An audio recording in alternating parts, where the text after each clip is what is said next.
The mud in the corral was thick enough to swallow a boot hole, freezing into jagged ruts as the Wyoming sun dipped below the granite peaks of the distant range. It was late November of 1884, and the air tasted of wood smoke, wet wool, and the copper tang of impending snow. In the center of the livestock yard, a rough wooden platform had been hastily hammered together, standing slightly higher than the heads of the men who crowded around it. They were a rough sort, mostly drifters, miners down from the high loads, and ranch hands looking to spend their month's wages on whiskey or trouble. Clara stood on that platform, the wind biting through the thin fabric of her calico dress. She did not shiver, though the cold was a physical weight pressing against her bones. To shiver was to show feeling, and Clara had learned, with painful precision over the last 6 months, that feeling was dangerous. If she was stone, she could not be broken further. If she was ice, she could not be burned. The auctioneer, a man named Silas with a voice like grinding gravel and a coat stained with tobacco juice, paced back and forth in front of her. He held a riding crop, tapping it rhythmically against his thigh. He did not look at Clara as a person. He looked at her as he had looked at the sway-backed mare sold 10 minutes prior, an object of potential utility, provided the price was low enough, next to the pen where the cattle lowered and stomped. A chalkboard sign read, "Domestic Sale." It was a polite term for a grim reality. In this harsh territory, where survival was a daily wager against the elements, women with no family and no means were often auctioned off to pay debts or simply to find a roof, regardless of the cost to their souls. Clara stared at a knot in the wood of a fence post 20 yards away. She focused on it with such intensity that the jeering faces of the crowd blurred into a singular, grotesque wash of gray and brown. She knew what they were saying. She could hear the whispers slithering through the cold air. Damaged goods. The phrase had followed her from the mining camp in the north, down through the valleys, and into this muddy settlement. It was the label her own brother had pinned to her when he realized she could no longer fetch a bride price from a wealthy suitor. The attack had taken everything the world valued in her, her innocence, her reputation, her laughter.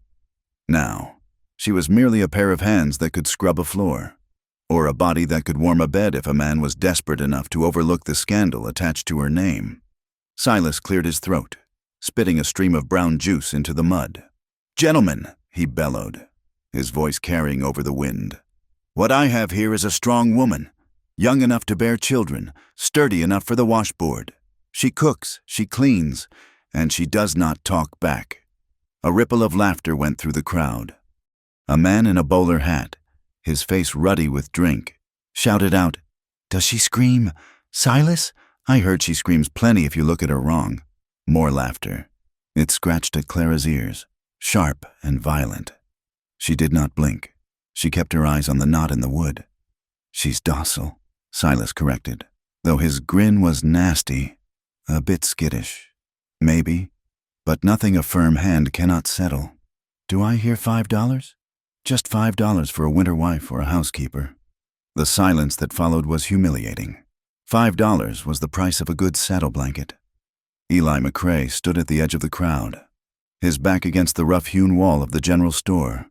He had come down from the high foothills for flour, coffee, and nails, not for a spectacle. He was a man who took up space without trying to, tall and broad-shouldered, wearing a buffalo hide coat that had seen better years. The brim of his hat was pulled low, shadowing a face that looked as if it had been carved from the same granite as the mountains behind him. A jagged white scar ran from his left temple down to his jaw, a souvenir from a skirmish in the Indian Wars a decade past. He did not like town. He did not like the noise, the smell of unwashed bodies packed too close, or the cruelty that seemed to fester where men gathered in idle numbers. He had intended to load his wagon and leave before the sun was fully down, but the commotion at the corral had drawn his eye. He watched the woman on the block. She was small, her hair the color of dried wheat, pulled back severely from a face that was pale and gaunt, but it was her eyes that held him. Even from this distance, he could see they were dry. She was not crying. She was not begging. She was enduring. It was a look he had seen on the faces of young soldiers moments before a charge. A look of absolute, terrifying resignation. $3. A voice cried out from the front. "I will take her for 3. My barn needs mucking out, and she looks like she knows the smell of filth." The cruelty of it made Eli's jaw tighten. He shifted his weight, the leather of his holster creaking softly. He had lived in silence for so long that the sound of human malice felt like a physical blow. $2, another man countered, mocking, "And you pay me to take her off your hands. Silas." The auctioneer sighed, feigning disappointment. "Come now, boys. She has got teeth, does she not? Open your mouth. Girl, show them." Silas reached out and grabbed Clara's chin with a rough, gloved hand. Forcing her head up, Clara flinched, a violent, full-body jerk that she could not suppress. For a second, her eyes met the crowd, wide and hollowed out by terror. Eli felt a cold fire ignite in his chest. He pushed off the wall. He moved through the crowd not with aggression, but with the irresistible momentum of a glacier. Men stepped aside without knowing why, instinct warning them to make way. $50, Eli said. His voice was not loud, but it possessed a timbre that cut through the jeers like a knife through rotten canvas. The auctioneer froze. The crowd fell silent, heads turning to look at the source of the bid. $50 was a fortune. It was enough to buy a team of mules, a wagon, and supplies for the winter. To bid such an amount for a woman branded as ruined was madness. Silas squinted, trying to see under the brim of Eli's hat. "Did I hear 50? 50, Eli repeated. "Gold." He stepped into the open circle of mud before the platform. The men murmured, recognizing him now, the hermit of Wind River, the scarred man. They said he was mad, that the war had scrambled his mind and left him fit only for the company of wolves and ghosts. Silas licked his lips, his greed instantly overcoming his mockery. Sold to Mr. McCrae for $50. The gavel did not bang. Silas merely slapped his thigh with the crop. "Step down, girl. You belong to the mountain man now." Clara stood frozen. The sudden shift in her fate had not registered. She was still waiting for the laughter, for the cruelty to resume. Eli walked to the edge of the platform. Up close, he saw the tremors running through her, fine and constant, like the vibration of a telegraph wire. He reached into his coat and withdrew a heavy leather pouch. He tossed it to Silas, who caught it with a grunt of surprise. Eli did not look at the auctioneer. He looked at Clara. He did not smile. He did not leer. He simply extended a hand, palm up, waiting. He did not grab her. "Come," he said. It was the first word anyone had spoken to her in months that did not sound like a command or a curse. Clara hesitated, her breath hitching in her chest. She looked at his hand, large, calloused, stained with work, and then at his face. The scar was frightening, but his eyes were calm. They were the color of river slate, and they held no mockery. Slowly, agonizingly, she stepped down from the platform. She did not take his hand, afraid that if the skin touched her, she might shatter. Eli did not force it. As soon as she was on the ground, he unbuttoned his heavy buffalo coat. The crowd watched, bewildered, as the large man took off the coat, revealing a thick wool shirt and suspenders underneath. He draped the heavy fur over Clara's shoulders. The warmth was instant and overwhelming. It smelled of pine resin, tobacco, and horse, a scent so masculine and earthy that it made her dizzy. The coat was massive on her, swallowing her thin frame, the hem dragging in the mud. "Let us go," Eli said. He turned and began to walk toward the hitching post where his wagon waited. He did not check to see if she was following. He simply assumed she would, or perhaps he was giving her the choice not to. Clara pulled the coat tighter around her throat, her fingers burying themselves in the fur. She lowered her head and followed his boot prints in the mud, walking past the silent, staring men. She did not look up. She did not look back. The wagon was a sturdy, utilitarian thing, loaded with sacks of flour, a barrel of salted pork, and crates of ammunition. Eli hitched up the team, 2 massive bays with breath steaming in the twilight. He climbed onto the bench seat and looked down at her. "Can you climb?" he asked. Clara nodded. She grasped the iron rail and hauled herself up, the weight of the coat making her clumsy. She sat on the far end of the bench, putting as much distance between them as the wood allowed. Eli snapped the reins, and the wagon lurched forward. The ride out of town was excruciating. The wheels clattered over the frozen ruts, jarring Clara's spine with every revolution. Darkness fell rapidly, as it did in the mountains, consuming the road. The only light came from the stars that began to prick the indigo sky. Sharp and cold. Clara waited for him to speak. She waited for him to ask her name, or to tell her what he expected of her tonight. She waited for the hand to reach across the bench and grab her knee. Every time the wagon hit a bump and their shoulders brushed, she flinched, her muscles coiling tight, ready to fight or flee. But Eli did not reach for her. He drove with a relaxed competence, his eyes scanning the road ahead, the reins loose in his gloved hands. He seemed content to let the silence stretch out until it became a part of the landscape. When the wind picked up, howling down from the peaks, Eli reached under the seat and pulled out a wool blanket. He passed it to her without looking away from the horses. "Put that over your legs," he said. "The wind has teeth tonight." Clara took the blanket. "Thank you," she whispered. The words felt foreign in her mouth, rusty and dry. Eli gave a single sharp nod. They rode for hours. The road wound upward, leaving the plains behind and entering the timberline. The air grew thinner, sharper. The trees, towering ponderosa pines, stood like sentinels on either side of the track, their branches laden with the first dusting of snow. This was a wild country, wolf country.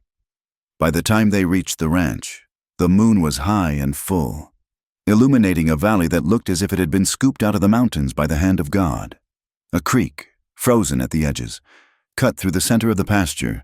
A barn, solid and weathered, stood against the dark shape of the tree line, and in the center sat a cabin made of peeled logs, smoke drifting lazily from its stone chimney.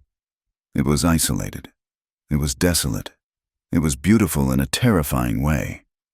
Eli halted the horses near the cabin. "Home," he said quietly. He climbed down and came around to her side. This time, he did not wait for her to climb. The drop was steep and the ground was icy. He reached up, his hands encircling her waist. Clara gasped, her body going rigid. "I have got you," he said, his voice devoid of threat. "Just setting you down." He lifted her easily, as if she weighed no more than a sack of grain, and set her boots on the frozen earth. He released her immediately and stepped back. "Inside," he said, pointing to the door. "Fire should still be going. I have to tend the team." Clara walked to the door, her legs trembling from the cold and the tension. She pushed it open. The cabin was warm. A large stone hearth dominated one wall, the embers glowing red and orange. There was a rough-hewn table, 2 chairs, and a set of shelves stacked with tin plates and books. It was clean, surprisingly so, but stark. There were no curtains on the windows, no rugs on the floor. It was the home of a man who lived only for utility. She stood in the center of the room, clutching the buffalo coat, unsure of what to do. Should she start cooking? Should she undress? The uncertainty was a torment. Eli entered 10 minutes later, carrying 2 saddlebags. He kicked the door shut against the wind and dropped the bags on the table. He looked at her, standing exactly where he had left her. He sighed, a sound that rumbled deep in his chest. He walked past her to the fire, adding a log and poking the coals until flames licked up the bark. "There is stew in the pot," he said, gesturing to the iron kettle hanging over the fire. "Eat if you are hungry." "I am not hungry." Clara lied. Her stomach was cramping with emptiness. Eli nodded. "Through that door is the back room. It has a bed, clean linens." He turned to face her, removing his hat and running a hand through his dark, slightly overgrown hair. "There is a lock on the inside of that door," he said. Clara looked at him, startled. "A lock?" "Use it," Eli said. He walked over to the table and began unpacking the supplies. "I sleep out here, you sleep in there. You are safe here. Clara. He knew her name. She had not told him. He must have heard it from the auctioneer. Or perhaps the whispers. You paid $50. She said. The words burst out before she could stop them. Eli stopped moving. He looked at her, his expression unreadable. I did. Why? He picked up a sack of coffee beans and set it on the shelf. Because they were going to kill you, he said simply. Not with a gun, but they were going to kill you all the same. He looked at her then, his gaze dropping to her hands, which were white-knuckled where she gripped his coat. You are not a servant here, he said, and you are not a prisoner, and you are sure as hell not what that man called you. You do not owe me any payment, not at work, not in anything else. Clara stared at him, unable to process the words. Men did not do things like this. Men took. That was the law of the world she had come to know. Get some sleep, Eli said, turning his back to her. We will talk more when the sun is up. Clara fled to the back room. She closed the door and saw the heavy iron bolt he had promised. Her hands shook so badly, it took her 3 tries to slide it into place. The room was small, a narrow bed with a quilt, a wash basin on a stand, and a small window that looked out toward the mountains. She sank onto the bed, the mattress rustling with straw. The silence of the house pressed in on her. She could hear Eli moving in the main room, the scrape of a chair, the thud of boots being removed. Then, silence. It was the silence that broke her. For months, there had been noise, the shouting of the men who had taken her, the screaming of her own voice until it gave out, the pleading of her brother as he gambled away their savings, the chaotic noise of the auction. Now, there was nothing, just the wind and the terrifying reality of her own survival. She pulled her knees to her chest, still wearing the buffalo coat, and buried her face in the fur. The smell of him, pine and tobacco, was overwhelming. The tears came hot and fast. She remembered Thomas, her brother. She remembered the way he had looked at her after the attack, not with pity, but with disgust. You are spoiled, he had said. Who will take you now? He had dragged her to the auction like a lame horse. He had watched as the men bid on her. He had taken the money Eli paid. No, Silas had taken the money. Thomas had likely taken a cut from Silas earlier to list her. He was gone. She was alone with a stranger in the middle of a wilderness. She cried until her throat burned, her body rocking back and forth on the bed. She muffled the sound in the coat, terrified that Eli would hear, in the main room. Eli sat in the dark by the fire, nursing a cup of black coffee. He heard the muffled sobs through the timber wall. They were the sounds of a wounded animal trying to hide its pain.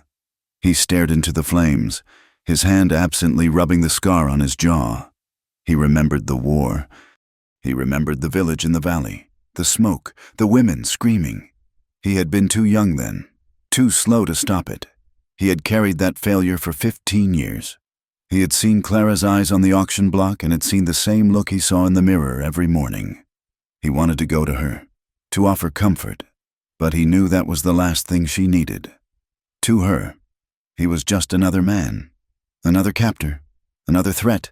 Any touch, no matter how gentle, would be violence. So he sat. He kept watch. He let her weep, because sometimes the poison has to bleed out before the wound can close. The next morning, the world was white. A storm had rolled in overnight, burying the ranch in 2 feet of snow. The wind howled around the corners of the cabin, rattling the window panes. Clara woke up stiff and disoriented. For a moment, she thought she was back in the holding pen at the auction. Then she saw the pine logs of the ceiling and felt the heavy warmth of the coat she had slept in.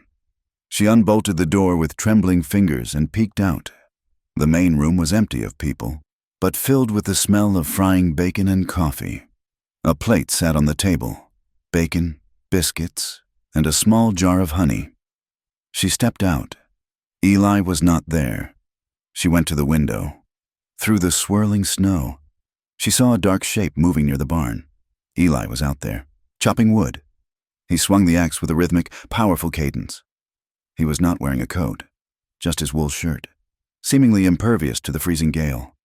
Clara ate the food standing up, ready to run back to her room if the door opened. The biscuits were warm and buttery. It was the first hot meal she had eaten in a week. She spent the day like a ghost in the house. She washed her plate. She swept the floor with a broom she found in the corner. She tiptoed, afraid that if she made a sound, the reality would shatter and the nightmare would return. Eli came in twice, once to bring in armfuls of firewood, and once to check the stove. He did not loom over her. He tracked snow across the floor, stamped his boots, and nodded to her. "The storm will hold for a few days," he said, shaking snow from his hat. "Stay warm." He did not ask for gratitude. He did not ask why she was sweeping. He simply existed in the same space, solid and separate. By late afternoon, the light was failing. Clara sat by the window in her room, watching the snow pile up against the glass. She felt a strange sensation in her chest. It was not hope. Hope was too dangerous. It was simply a lack of immediate terror. She had expected him to demand his rights as a husband or master last night. He had not. She had expected him to look at her with the hungry eyes of the men in town. He had not. She looked at her reflection in the dark glass of the window. Her face was pale, her eyes shadowed, her hair messy. But she was there. She touched her throat. She remembered the hand that had choked her into silence 6 months ago. She remembered the feeling of being erased, of becoming nothing more than a thing to be used and discarded. Damaged goods. She pressed her palm against the cold glass. "No," she whispered. The sound was faint, barely a breath. She tried again, pushing the air from her diaphragm, forcing her vocal cords to engage. "I am not broken." The words hung in the cold air of the small room. They were not true yet. She felt broken, shattered into 1,000 sharp pieces. But saying them was a start. It was a defiance. She heard the front door open, heard the heavy tread of Eli's boots. She did not flinch this time. She stayed by the window, watching the white world outside. And for the first time in a long time, she did not wish to disappear into it. "I am not broken," she repeated.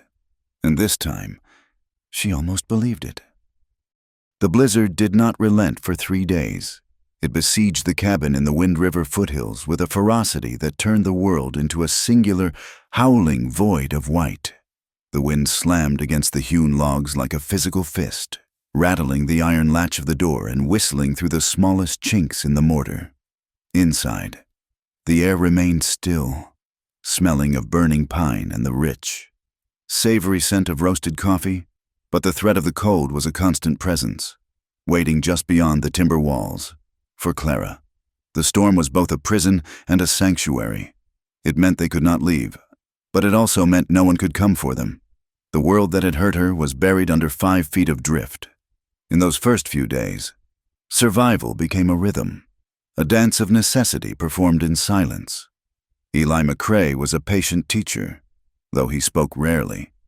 He did not instruct her with the condescending tone she had come to expect from men, but rather with a quiet, demonstrative competence. "Watch the color of the flame," he said one morning, kneeling before the cast-iron stove. Clara stood a few feet away, her hands clasped tightly in front of her apron. She watched his broad back, the way the muscles shifted under his flannel shirt as he adjusted the damper. "If it is orange, it is starving for air," Eli explained, his voice low and steady. "If it is blue, it is burning clean. You have to listen to the draw. It hums when it is right." He stood up and stepped back, leaving the space open for her. "You try," he said. Clara hesitated. The stove was hot, radiating a heat that flushed her cheeks. She stepped forward, her hand trembling as she reached for the iron handle of the damper. She adjusted it, listening as he had told her. The roar of the fire changed pitch, deepening into a steady, throaty rumble. "Good," Eli said. That single word, spoken without inflection, felt like a triumph. The chores multiplied as the days blurred together. The storm demanded constant vigilance. Eli showed her how to mix the grain for the horses, how to break the ice on the water trough without soaking her gloves, and how to check the trap lines he had set near the wood line before the snow fell too deep. They worked in a silent coordination that surprised her.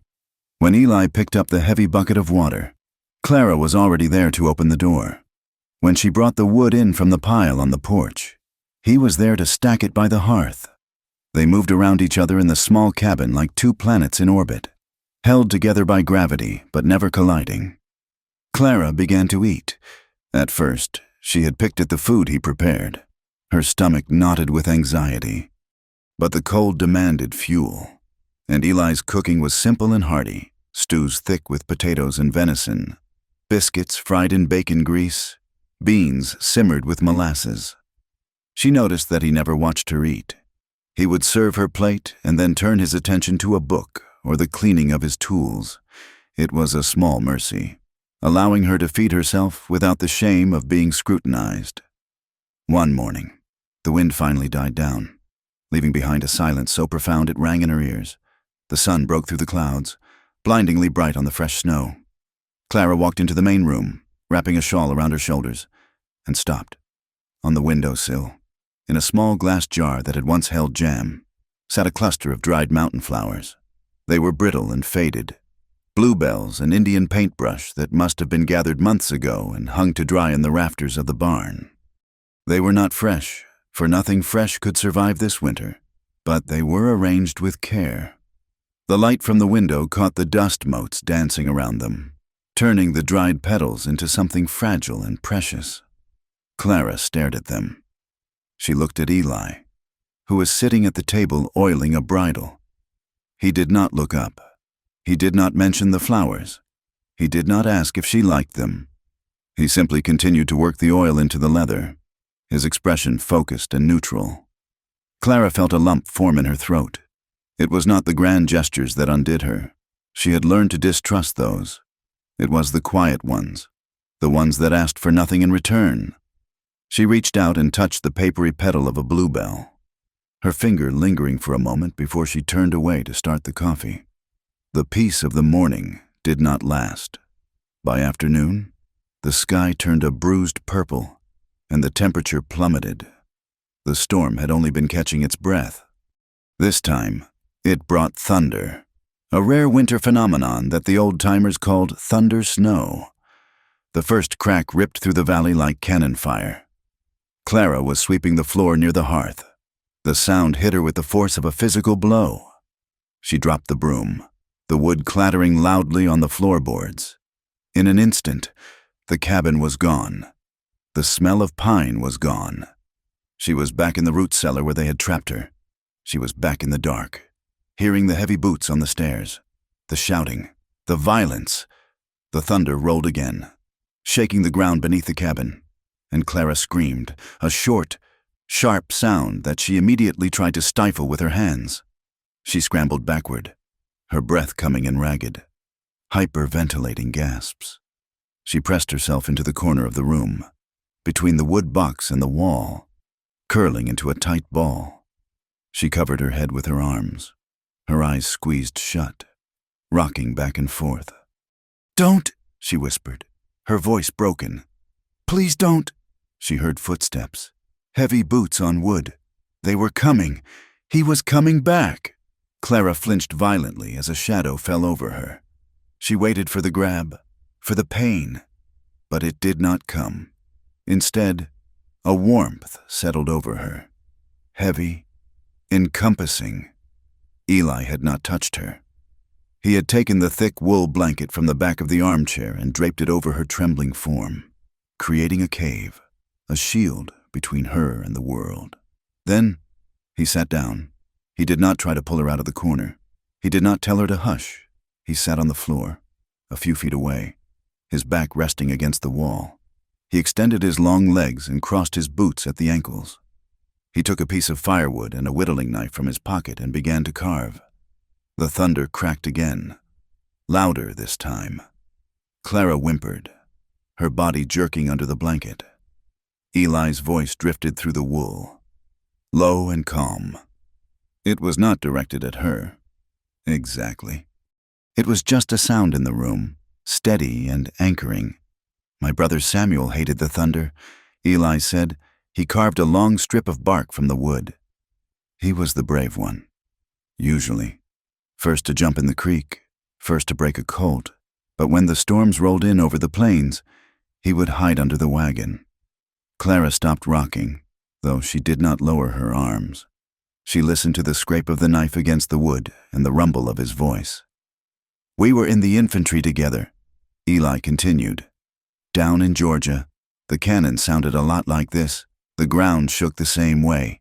I remember one night, the shelling went on for 6 hours. Samuel just sat there, staring at his boots. He told me the sky was angry at us for what we were doing." Eli paused. The silence stretched, filled only by the hiss of the fire. "He died 2 days later," Eli said, "not by a cannon, fever." Clara slowly lowered her arms. She peeked out from the edge of the blanket. Eli was looking at the piece of wood in his hand, his face sorrowful but composed. "My mother," he went on, his voice softer now. "She never came back from it. When the telegram came, she just stopped. She stopped speaking. She stopped eating. The doctor said it was melancholia, but I knew what it was. Her heart broke, and the pieces were too small to put back together. She spent the last 10 years of her life staring out the window, waiting for a boy who was buried 1,000 miles away." He looked up then, and his gray eyes met Clara's terrified gaze. "I have buried too many friends.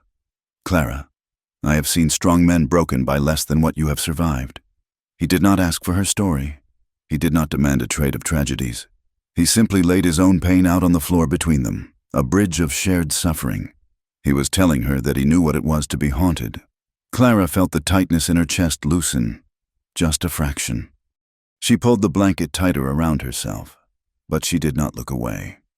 She watched him whittle, the curls of wood falling onto the floorboards, until the thunder faded into the distance and the shaking in her hands finally ceased. The days turned into weeks. The snow piled high against the eaves, turning the cabin into a dim, warm burrow. Laundry day was a steaming, humid affair. They melted snow in the copper boiler on the stove, the windows fogging up with condensation. Clara scrubbed the clothes on the washboard, her arms aching with the effort, while Eli strung a line across the main room to hang them to dry. Clara picked up one of Eli's flannel shirts from the basket.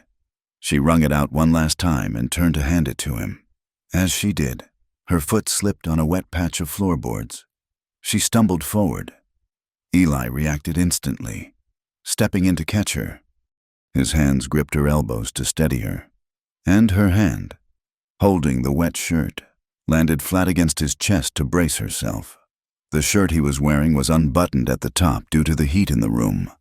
Her fingers brushed warm skin. She looked down, her eyes widening, running diagonally across his chest.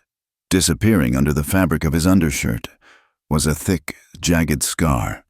It was old, the tissue raised and white, but it spoke of a wound that should have been fatal. It looked like a saber slash, or perhaps a glancing blow from a lance. Clara froze. Her hand remained on his chest for a heartbeat too long. She felt the steady, powerful thud of his heart beneath the scarred skin. She looked up. Eli was watching her. He did not pull away. He did not cover himself. "Geronimo's campaign," he said quietly. "Arizona Territory, 1876. Clara pulled her hand back as if burned, stepping away. "I am sorry," she whispered. "I didn't mean to stare." "It is just skin," Eli said. "It holds me together, same as yours holds you." He took the wet shirt from her hand and turned to hang it on the line. The moment passed, but the understanding remained. He was damaged too. He carried his history on his body, just as she carried hers in her mind. It made him less of a monster and more of a man. Music returned to the house a week later. It was evening. The chores were done. The animals fed. Eli was outside checking the structural integrity of the roof under the weight of the snow. Clara stood at the basin, washing the tin plates from dinner. The water was warm and soapy, and the rhythmic clatter of the tin was soothing. Without thinking, she began to hum. It was a melody from her childhood, a lullaby her mother used to sing before the fever took her. It was soft, barely audible over the crackle of the fire, but it was there, a thread of silver in the silence. She washed a cup, humming the chorus, her body swaying slightly. She did not hear the door open. She did not hear Eli step inside. When she turned to place the cup on the drying rack, she saw him. He was standing in the doorway, still wearing his coat, snow dusting his shoulders.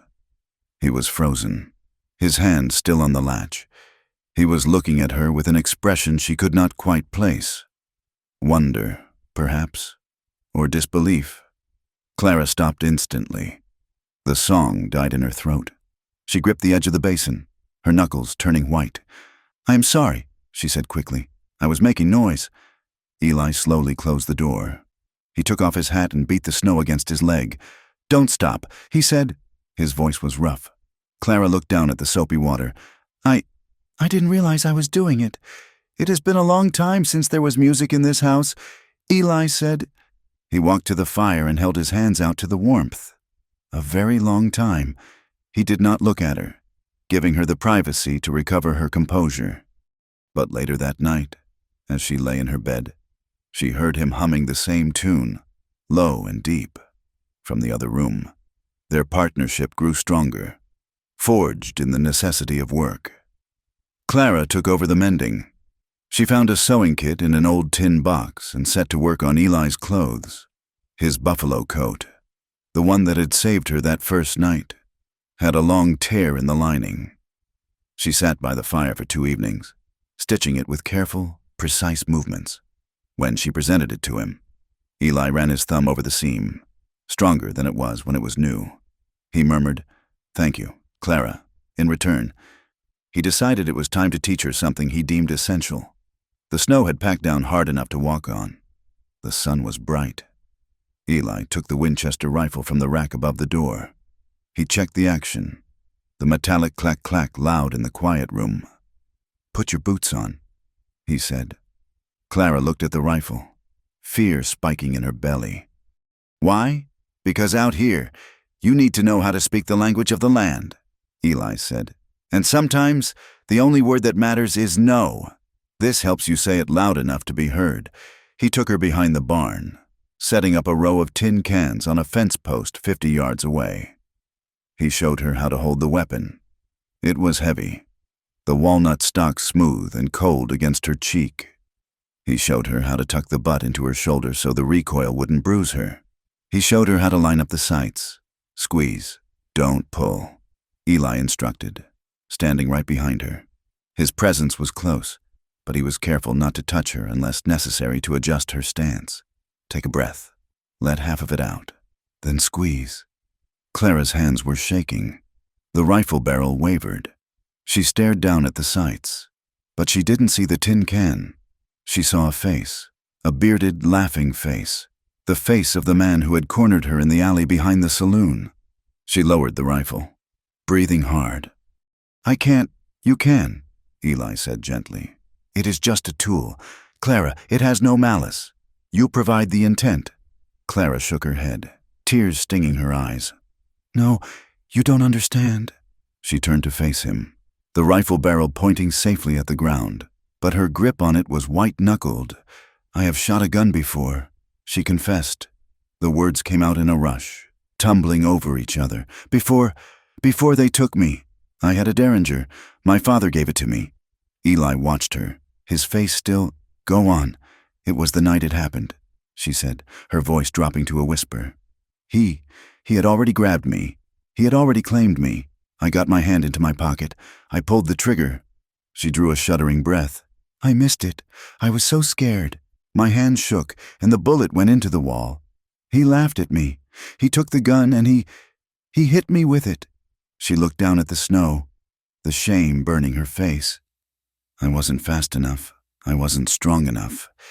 Giving me this, it won't change that. I am not a fighter.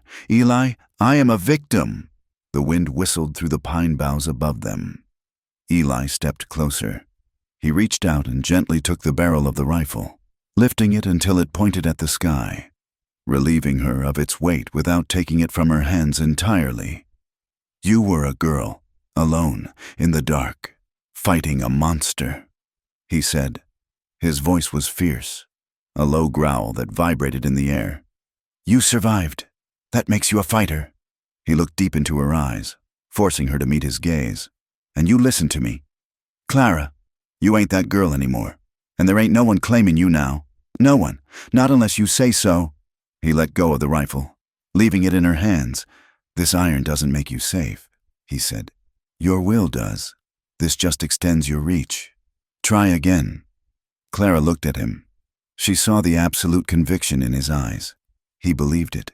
He believed she was capable of killing to save herself. She turned back to the fence post. She raised the rifle. The memory of the laughing man was still there, but she superimposed Eli's voice over it. "Ain't no one claiming you now." She took a breath. She let half of it out. The sight settled on the center can. She squeezed. The rifle cracked, kicking against her shoulder. The tin can flew off the post, spinning into the snow. Clara lowered the gun. Stunned. The smell of gunpowder was sharp and metallic. She looked at the empty space on the fence. Eli nodded. Dead center. He did not cheer. He did not clap. He simply acknowledged her competence. They walked back to the cabin in silence, the sun dipping low toward the horizon, casting long blue shadows across the snow. Clara carried the rifle. "It feels different now. Lighter."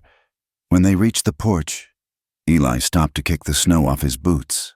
Clara stopped beside him. She leaned the rifle against the wall. She looked at him, the scar on his face, the kindness in his eyes, the stoic strength that had sheltered her for weeks without asking for a single thing in return. Slowly, tentatively, she reached out. She placed her hand on his forearm. The wool of his coat was rough under her fingers. Eli went still. He looked down at her hand, then up at her face. He did not move. He barely breathed. "Thank you," Clara whispered. She squeezed his arm. A brief, firm pressure. It was the first time she had touched him willingly. It was the first time she had crossed the distance between them, not out of fear, but out of gratitude. Eli covered her hand with his own gloved hand for a fleeting second. "You are welcome, Clara," he said. He opened the door and held it for her. Clara walked inside, into the warmth, and for the first time, she did not feel like she was hiding. She felt like she was home. Spring arrived in the Wyoming Territory, not with a gentle awakening, but with a violent cracking of ice on the Wind River. The silence of winter was replaced by the roar of meltwater rushing down from the granite peaks, turning the frozen creek into a brown, frothing torrent. The valley floor transformed from a white sheet into a patchwork of mud and resilient green shoots pushing up through the slush. For Clara, the thaw felt like a physical unbinding. The heavy buffalo coat that had been her armor for months was hung by the door, replaced by a lighter shawl. The air, though still carrying the bite of the high elevation, smelled of wet earth and pine resin. It was the scent of life returning to a dormant world. She began to venture further from the cabin. At first, she stayed within sight of the porch, but as the days lengthened, she pushed her boundaries. She walked to the edge of the tree line, letting the Chinook wind buffet her face. She stood in the center of the pasture, closing her eyes and lifting her face to the sun, feeling its warmth penetrate the layers of wool and cotton to touch her skin. She was reclaiming the space around her, step by tentative step. Eli watched her from the barn or the corral, his gaze protective but distant. He saw the way she moved now, less like a hunted animal and more like a woman who remembered she had a right to exist. One morning, when the sky was a piercing, cloudless blue, Eli led 2 horses out of the barn. One was his massive bay gelding, and the other was a smaller, mottled mare with a gentle eye. He tied them to the rail and waited for Clara to come out with the slop bucket for the hogs. When she saw the horses, she paused, the bucket heavy in her hand. "The mud is drying out," Eli said, adjusting the cinch on the mare's saddle. "The high meadow is blooming. I thought we might ride up and check the fence line." Clara set the bucket down. She looked at the mare, and a flicker of old fear tightened her chest. She had not been on a horse since the day her brother had dragged her to town. That ride had been a journey into hell. "I do not know if I remember how," she said, her voice quiet. "The body remembers what the mind tries to forget," Eli answered. He patted the mare's neck. "Her name is Birdie. She is steady as a rock. She will not give you trouble." Clara hesitated, wiping her hands on her apron.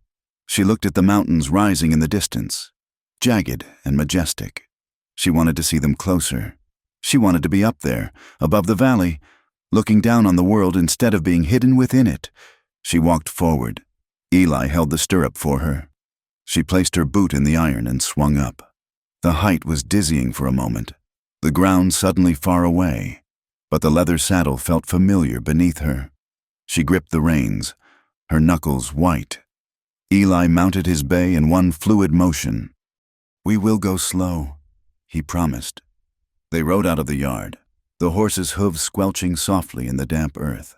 They climbed the ridge behind the cabin, winding through stands of aspen trees that were just beginning to show trembling green leaves. The air became thinner and sweeter the higher they went. For the first hour, Clara was rigid, anticipating disaster, but Birdie was true to Eli's word, picking her way over rocks and roots with careful deliberation. Slowly, Clara's spine relaxed.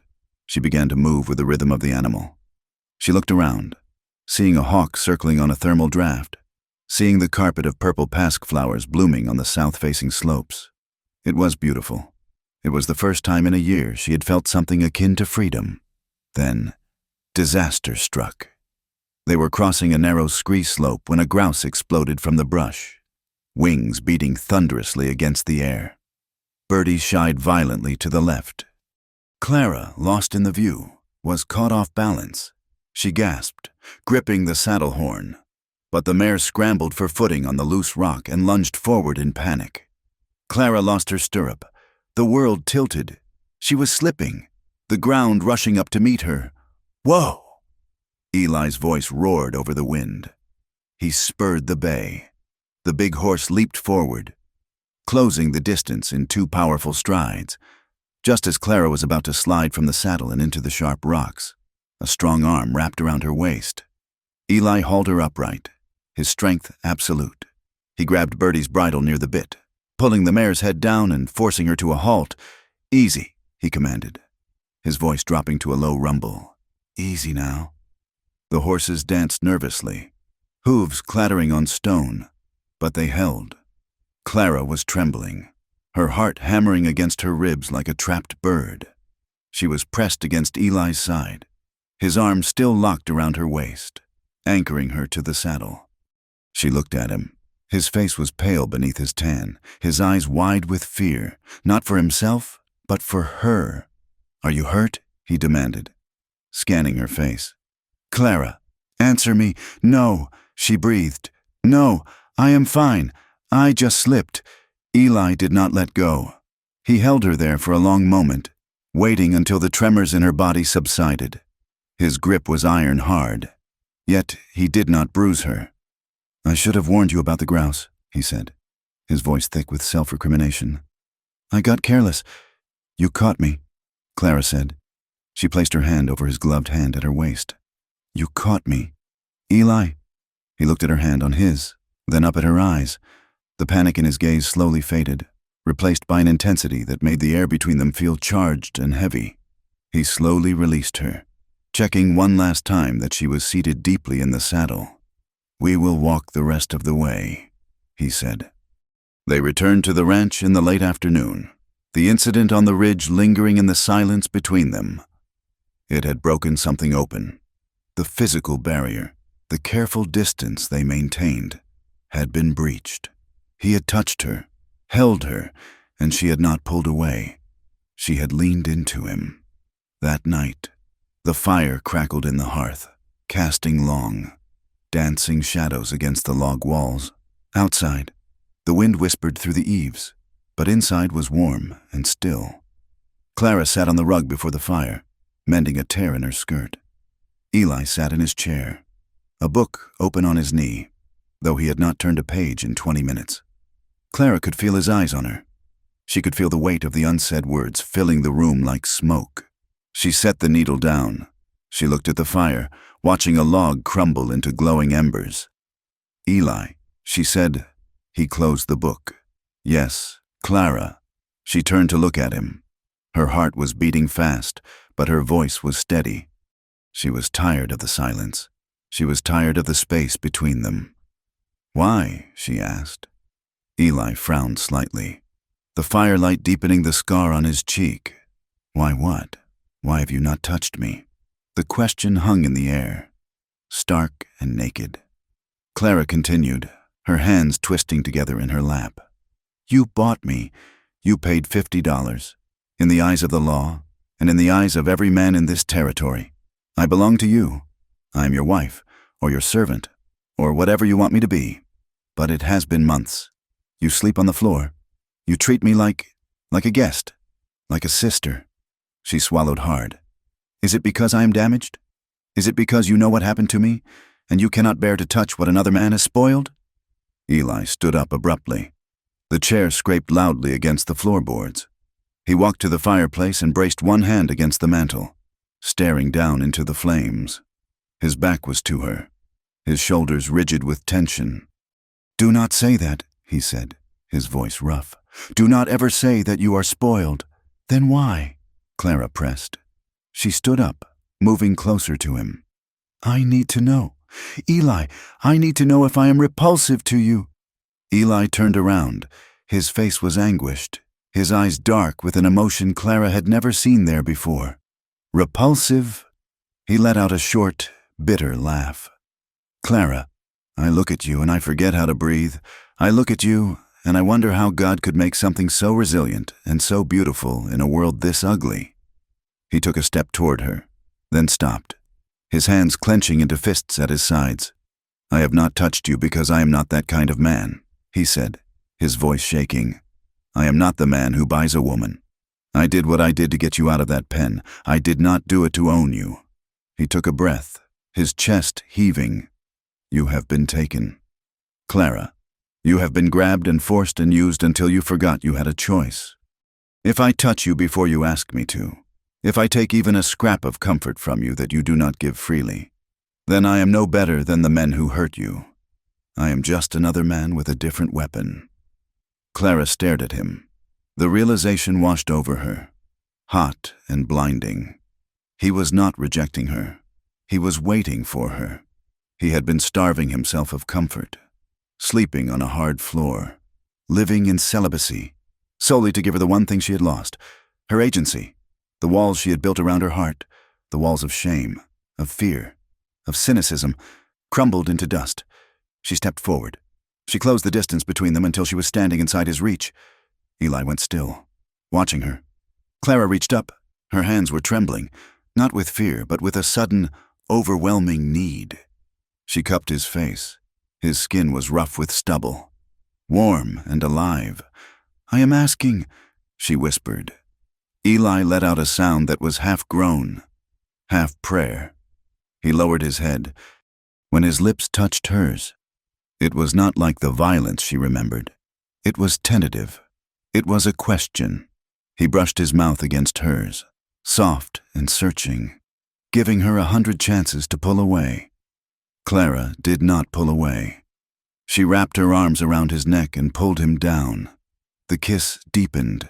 It became a desperate, hungry thing. It was the crashing of two lonely souls slamming into one another. Eli's arms went around her, crushing her against him, lifting her off her feet. He kissed her as if she were the only water in a desert. Clara felt a sob rise in her throat. It was too much. The kindness, the passion, the relief. Tears spilled from her eyes, hot and fast, mingling with the kiss. Eli felt the wetness on his cheek. He pulled back instantly, his eyes wide with panic. "I hurt you," he said. "I am sorry. No!" Clara gasped, clinging to his shirt. "No! Eli, don't stop! Please!" She was crying openly now, her shoulders shaking. It was the release of a year's worth of held breath. Eli held her face in his hands. He used his thumbs to wipe away the tears. Then, with infinite tenderness, he kissed her wet cheeks. He kissed her eyelids. He kissed the bridge of her nose. "You are safe," he murmured against her skin. "You are here. You are with me." He picked her up, carrying her not to the back room, but to the rug before the fire. He laid her down and covered her body with his own, taking the weight on his elbows so he did not crush her. They moved slowly. Every touch was a conversation. Eli's hands were reverent, mapping her body as if it were holy ground. He watched her face, tracking every flicker of emotion, ready to stop the instant she hesitated. But Clara did not hesitate. She met him, touch for touch. She discovered that her body was not just a vessel for pain. It was capable of pleasure. It was capable of giving comfort. Afterward, they lay tangled together under the buffalo coat, the fire dying down to a soft red glow. Clara rested her head on Eli's shoulder, listening to the steady thrum of his heart. She traced the scar on his chest with her fingertip. "I thought I was dead inside," she whispered into the darkness. Eli tightened his arm around her. "You were just wintering. Clara, everything comes back in the spring." She was silent for a long time.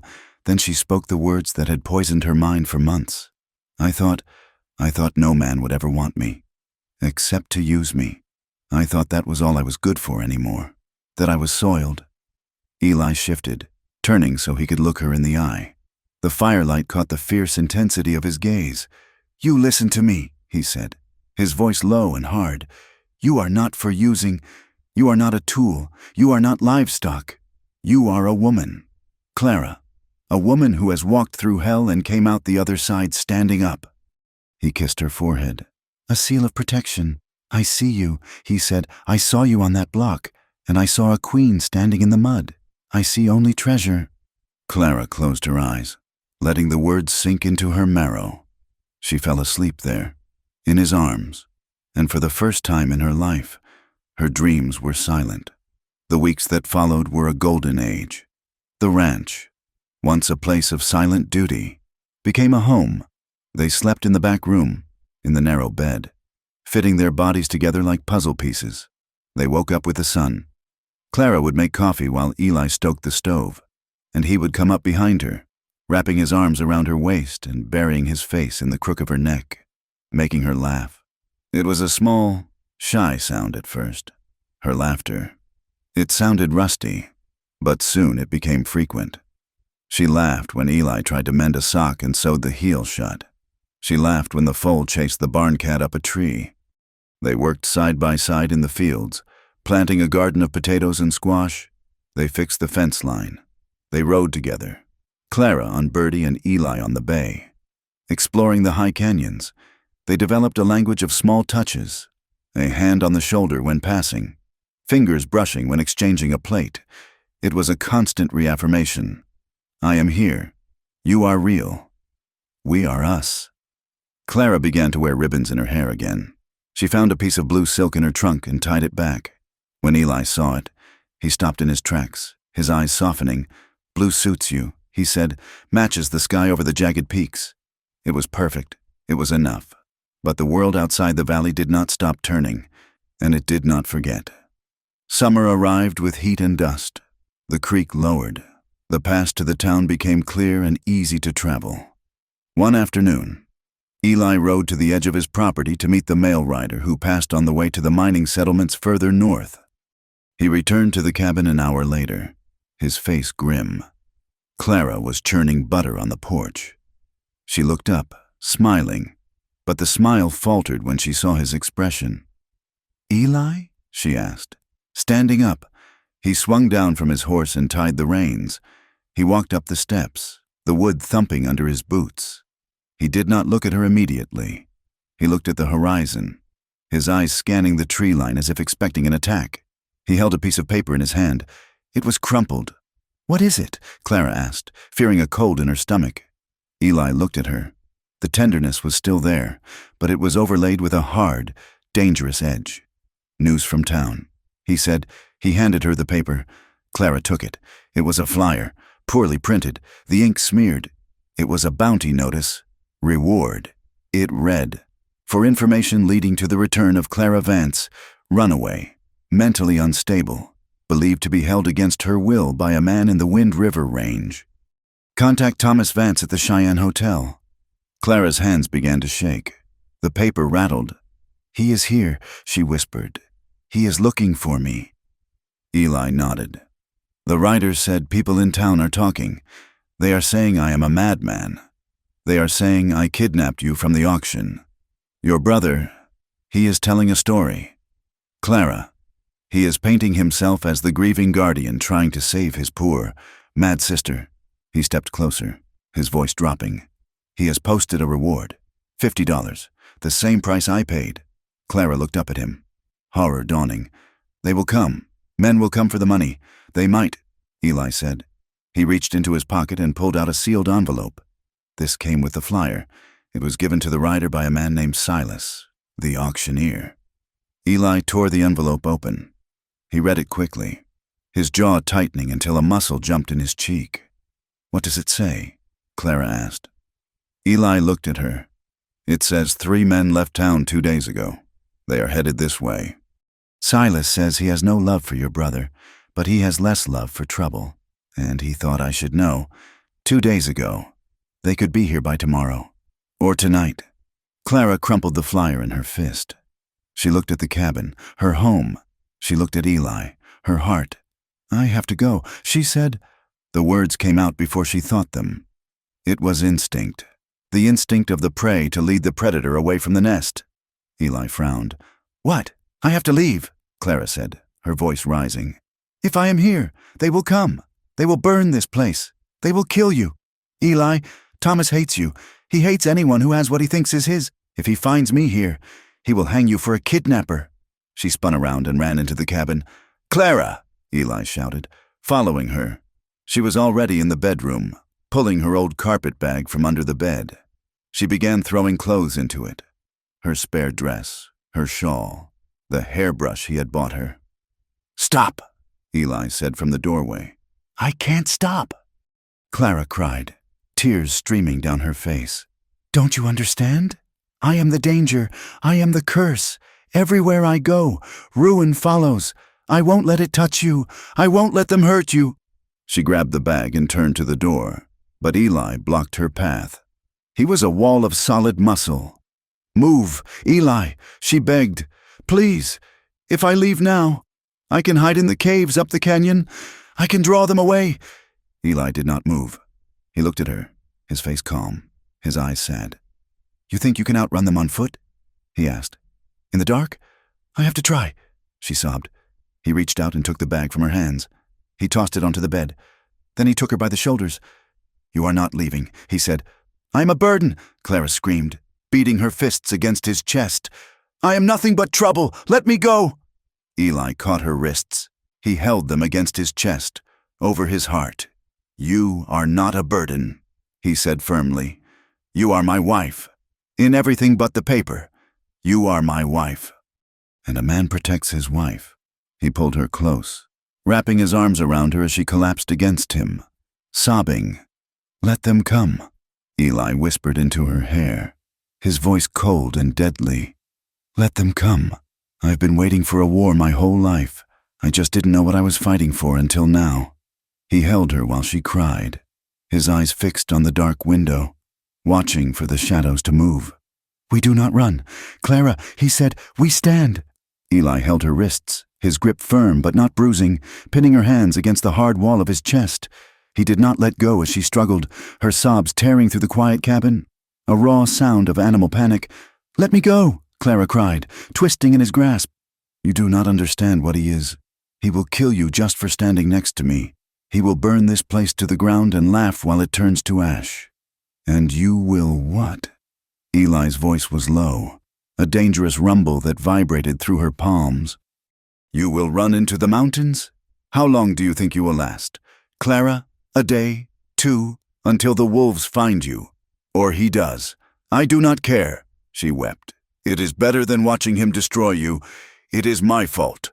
All of it. I am the one he wants. Eli gave her a sharp, brief shake. And what about what I want? Clara froze. The question hit her with the force of a slap. You think this is a game? He demanded, his face close to hers, his gray eyes blazing with a cold fire. You think I bought you for $50 just to let you walk into a blizzard? You think I spent the last 3 months watching you come back to life just to let your brother snatch you away?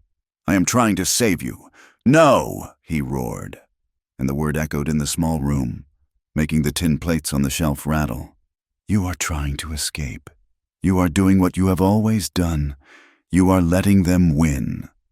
Clara recoiled, the accusation striking deeper than any insult. "That is not true," she whispered, the fight draining out of her, replaced by a cold wave of shame. "Is it not?"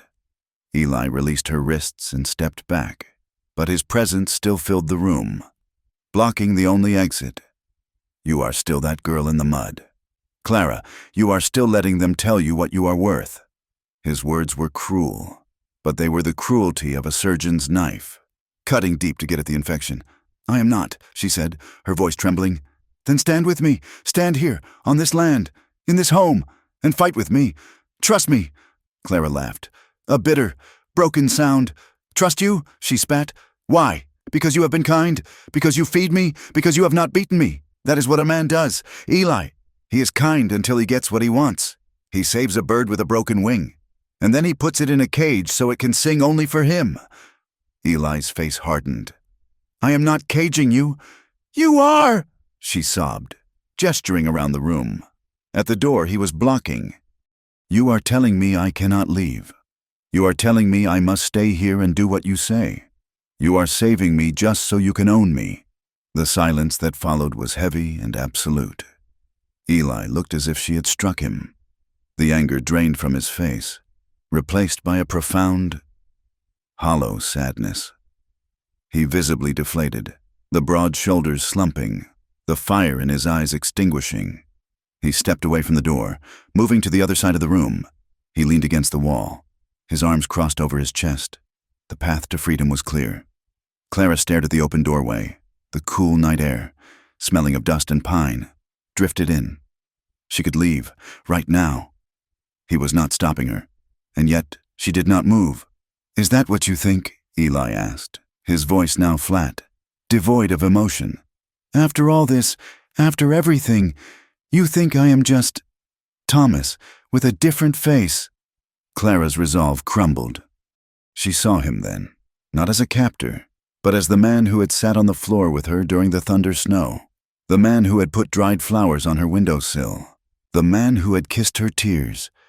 "No," she whispered, her hands falling to her sides. "No, I do not think that. I am so afraid."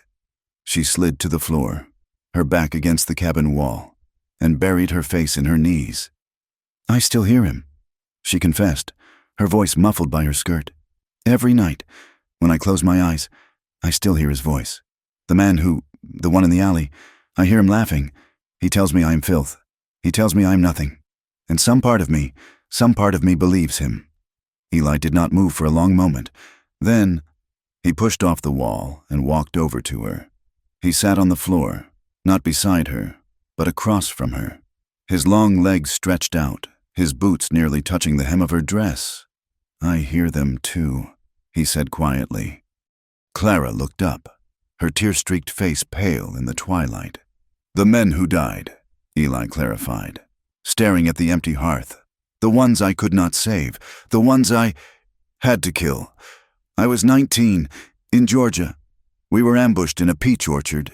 The blossoms were everywhere, pink and white, and the air was thick with gunpowder and the smell of blood." He rubbed the scar on his jaw, his eyes distant, seeing a world 1,000 miles and 15 years away. "I heard a boy from my company. His name was Jonah. He was shot in the stomach. He lay there for 2 days, begging me to shoot him. Begging me. I held his hand, but I could not do it." He looked at Clara, his gaze raw with a pain that matched her own. "We all carry ghosts. Clara, they do not ever really leave. We just learn how to carry them. We learn to be stronger than they are. You are not broken because you hear that voice. You are a survivor because you are still here, listening to mine." He held out his hand. "We can run," he said. "We can ride north. Try to lose them in the bighorns. Your brother will claim the ranch. He will burn this cabin. We will have nothing. Or we can stand. We can face him. We can send these ghosts back to hell where they belong. But I will not make that choice for you. I will not own you. You choose." Clara looked at his hand. It was large and calloused, scarred and strong. It was the hand that had taught her to light a fire, to shoot a rifle. It was the hand that had pulled her back from the edge of a ravine. She placed her hand in his. "We stand," she said. Eli's fingers closed around hers, and he pulled her to her feet.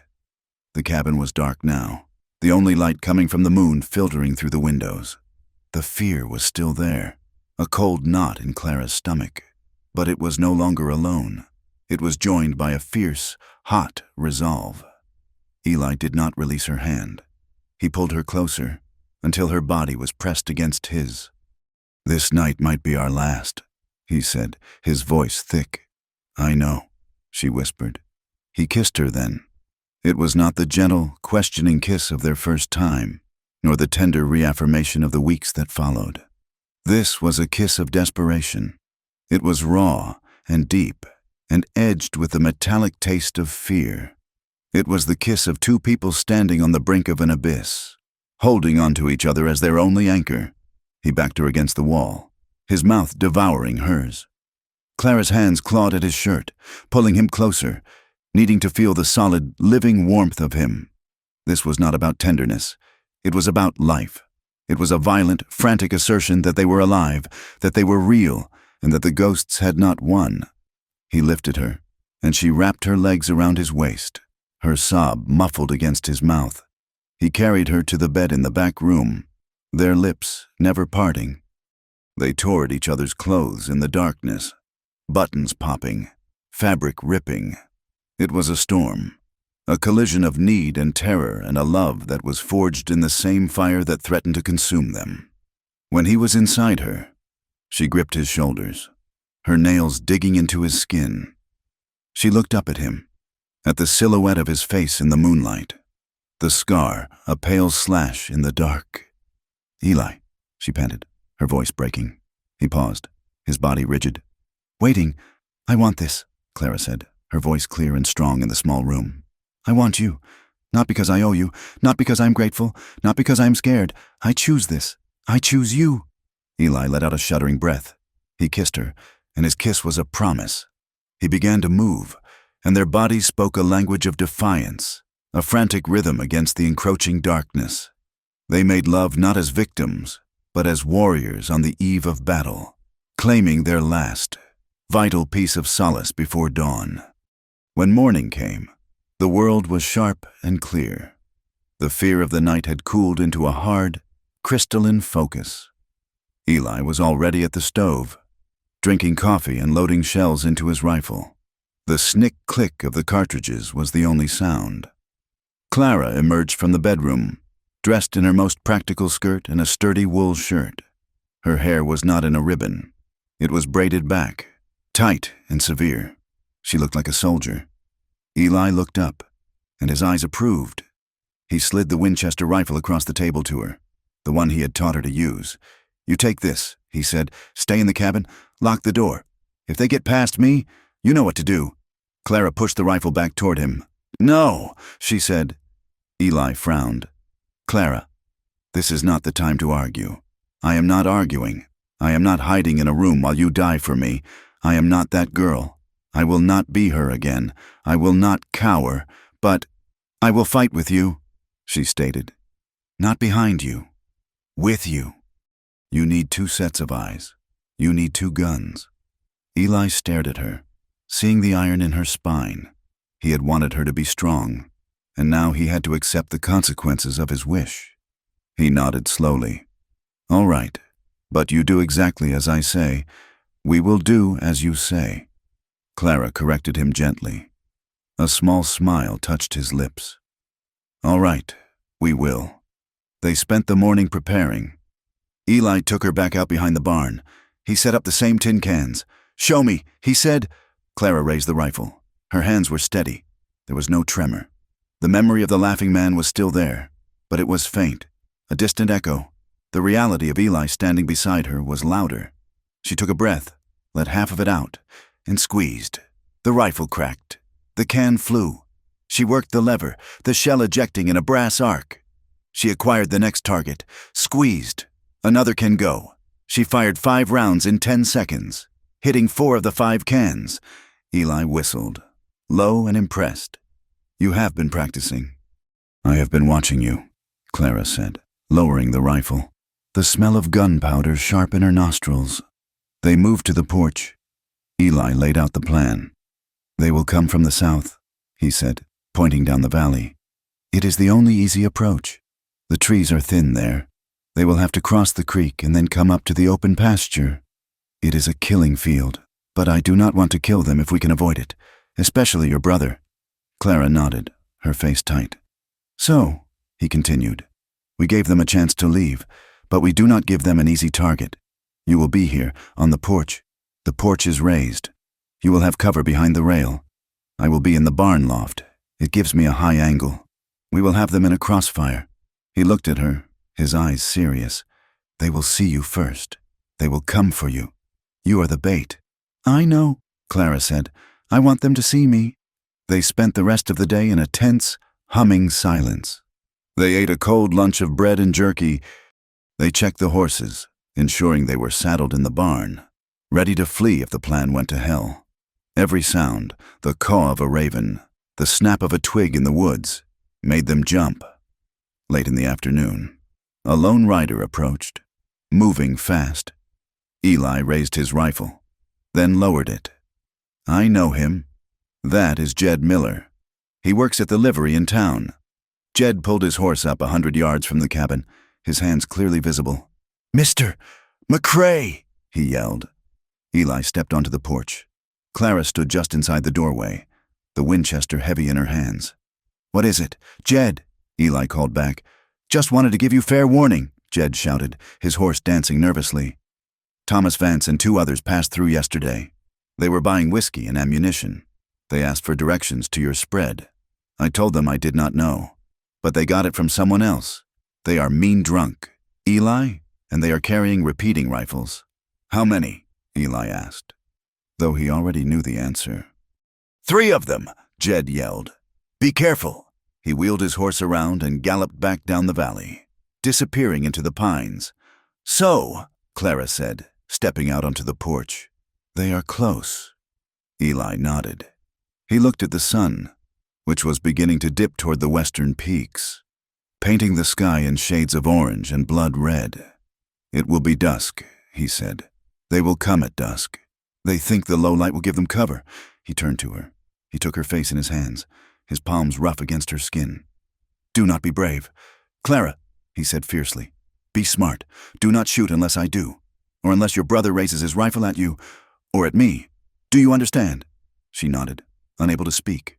He kissed her, a hard, fast kiss that tasted of coffee and fear. Then he was gone, moving in a low crouch toward the barn, disappearing into the shadows of the open loft door. Clara was alone. She sat on the porch step, the Winchester laid across her lap. She watched the sun bleed out behind the mountains. The valley grew quiet. The birds stopped singing. The world seemed to be holding its breath. And then she heard it, the sound of hooves. Not 1 horse, but 3, coming up the valley. She stood up. She moved back, into the shadows of the porch, her back against the cabin wall, just as Eli had told her. She raised the rifle, resting the barrel on the porch rail. They emerged from the trees, 3 riders, even in the gloom. She recognized the man in the lead. He was wearing a dark duster and a new hat, riding a horse that was too fine for him. Thomas, her brother. They pulled up in the yard, just outside the creek bed, about 60 yards from the cabin. Clara, Thomas shouted. His voice was thick with whiskey. I know you are in there, you filthy whore. Come out. Clara stepped out of the shadows. She walked to the rail, the rifle held loosely in her hands, the barrel pointed at the ground. I am here. Thomas, she said. Her voice was clear and carried in the still air. Thomas laughed, a cruel, sharp sound. Look at you, playing rancher's wife. Did you think you could hide from me? Did you think I would let you shame our family name and just walk away? You do not have a family name, Clara said, her voice cold. You gambled it away, along with everything else. Thomas's face darkened. He unlooped the rifle from his saddle. The 2 men with him fanned out, their hands on their holstered pistols. You are spoiled goods. Clara, Thomas sneered. Damaged. You are mine to deal with. Now you are going to get on your horse and come back with me.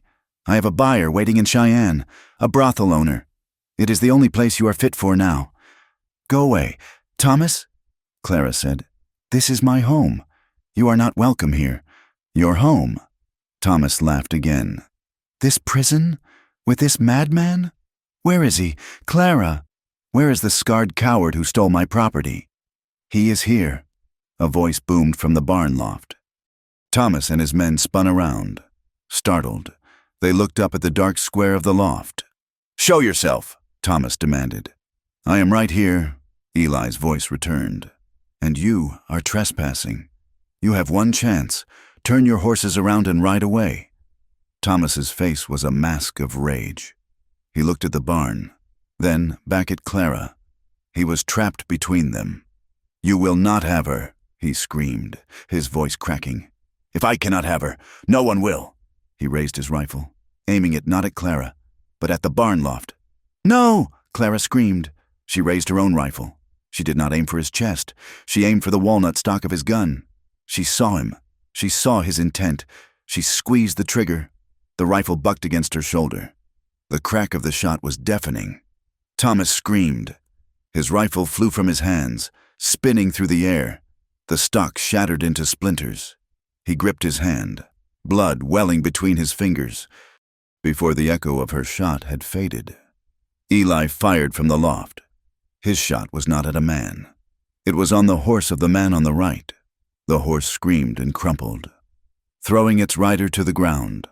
The third man, seeing he was caught in a crossfire, threw his hands in the air. I am out, he shouted. I have just been hired. Eli fired again, the bullet kicking up dirt just in front of the man's horse, sending it rearing. The man turned and fled, galloping back down the valley as fast as he could. The man on the ground scrambled to his feet, his ankle clearly broken, and limped into the trees. Silence fell, thick and sudden. It was over in 5 seconds. Thomas was on his knees in the mud, clutching his mangled hand, his rifle destroyed. Eli emerged from the barn, his own rifle leveled. He walked slowly toward Thomas, his face grim. Clara ran down the steps, her own rifle still raised. Eli stopped a few feet from Thomas. He looked at the man's hand, then at Clara. He kicked the man's pistol away from his belt. You will leave, Eli said, and you will never come back. If I see your face in this territory again, I will not aim for your horse. Thomas looked up, his face pale with pain and hatred. She is my sister. She is my wife, Eli stated, his voice flat. He grabbed Thomas by the collar and hauled him to his feet. He threw him onto his horse, shoving the reins into his uninjured hand. Ride, Eli commanded. Thomas glared at Clara, his eyes full of poison. You will pay for this, he hissed. Clara met his gaze, unflinching. I already have. Now it is your turn. Thomas spat on the ground.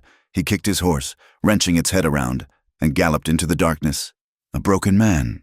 The yard was quiet. The moon was rising over the peaks, bathing the valley in pale, silvery light. Clara stood there, the heavy rifle in her hands. She looked at the spot where her brother had been. She looked at the blood on the ground, and then she began to tremble. It was not a shiver of cold. It was a violent, bone-deep quake. The adrenaline that had held her steady, that had made her hand as still as stone, drained away, leaving her knees weak. The rifle slipped from her fingers, thudding softly into the dirt. Eli was at her side in an instant. He wrapped his arms around her as her legs gave out. He held her, supporting her weight as she collapsed against him. It is done, he whispered, his hand stroking her hair. It is done. Clara, you are safe. She buried her face in his chest, her body shaking apart, but she was not crying from fear. She was crying from the shock, the power, the incredible, terrifying, beautiful relief. I am not his, she whispered, her voice muffled against his shirt. Eli kissed the top of her head, holding her tighter. No, he said. You are not. I am not his, she repeated, her voice stronger. Not anymore. She was not damaged goods. She was not a victim. She was the woman who stood her ground. She was the woman who had aimed true. The story of what happened at the McCrae Ranch traveled down the valley faster than a prairie fire. Jed Miller, the ranch hand, told it in the town's only saloon, his voice low and sober.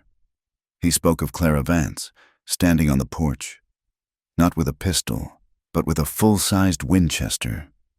He described the crack of her rifle and the way Thomas Vance's gun had exploded into splinters. He told how Eli McCrae, the scarred hermit, had not killed the men, but had broken them and sent them packing. The town of South Pass, a place built on rumor and hard judgment, did not know what to do with this new narrative. The woman they had dismissed as damaged goods, a victim to be pitied or scorned, had shown the kind of grit that was usually reserved for men.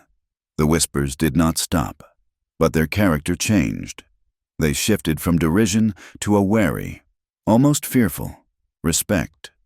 Clara's acceptance, however, did not come from the sound of her rifle. It came 3 weeks later, with the sickness. The Hansons were their nearest neighbors, 5 miles down the valley. A solemn Norwegian family with 6 children, their youngest, a boy of 4 named Peter, was struck with a fever that burned like a forge. It was the scarlet fever, a terror that could wipe out a homestead. Mrs. Hanson, mad with grief, sent her eldest son galloping for help. He did not go to town. He rode to the McCrae Ranch. Eli and Clara rode back together. The Hanson cabin was dark, the air thick with the smell of sickness and despair. Peter was delirious, his small body covered in a faint red rash, his throat too swollen to drink. Clara took one look at the scene, and the brittle, terrified mother and the woman who had been a victim disappeared. She rolled up her sleeves, her voice calm and low. Eli, I need water, a full boiler, and cool clothes, as many as you can find, Mrs. Hanson. Show me where the willow bark is. For 3 days and 3 nights, Clara did not leave the boy's side. She bathed him in cool water, fighting the fever degree by degree.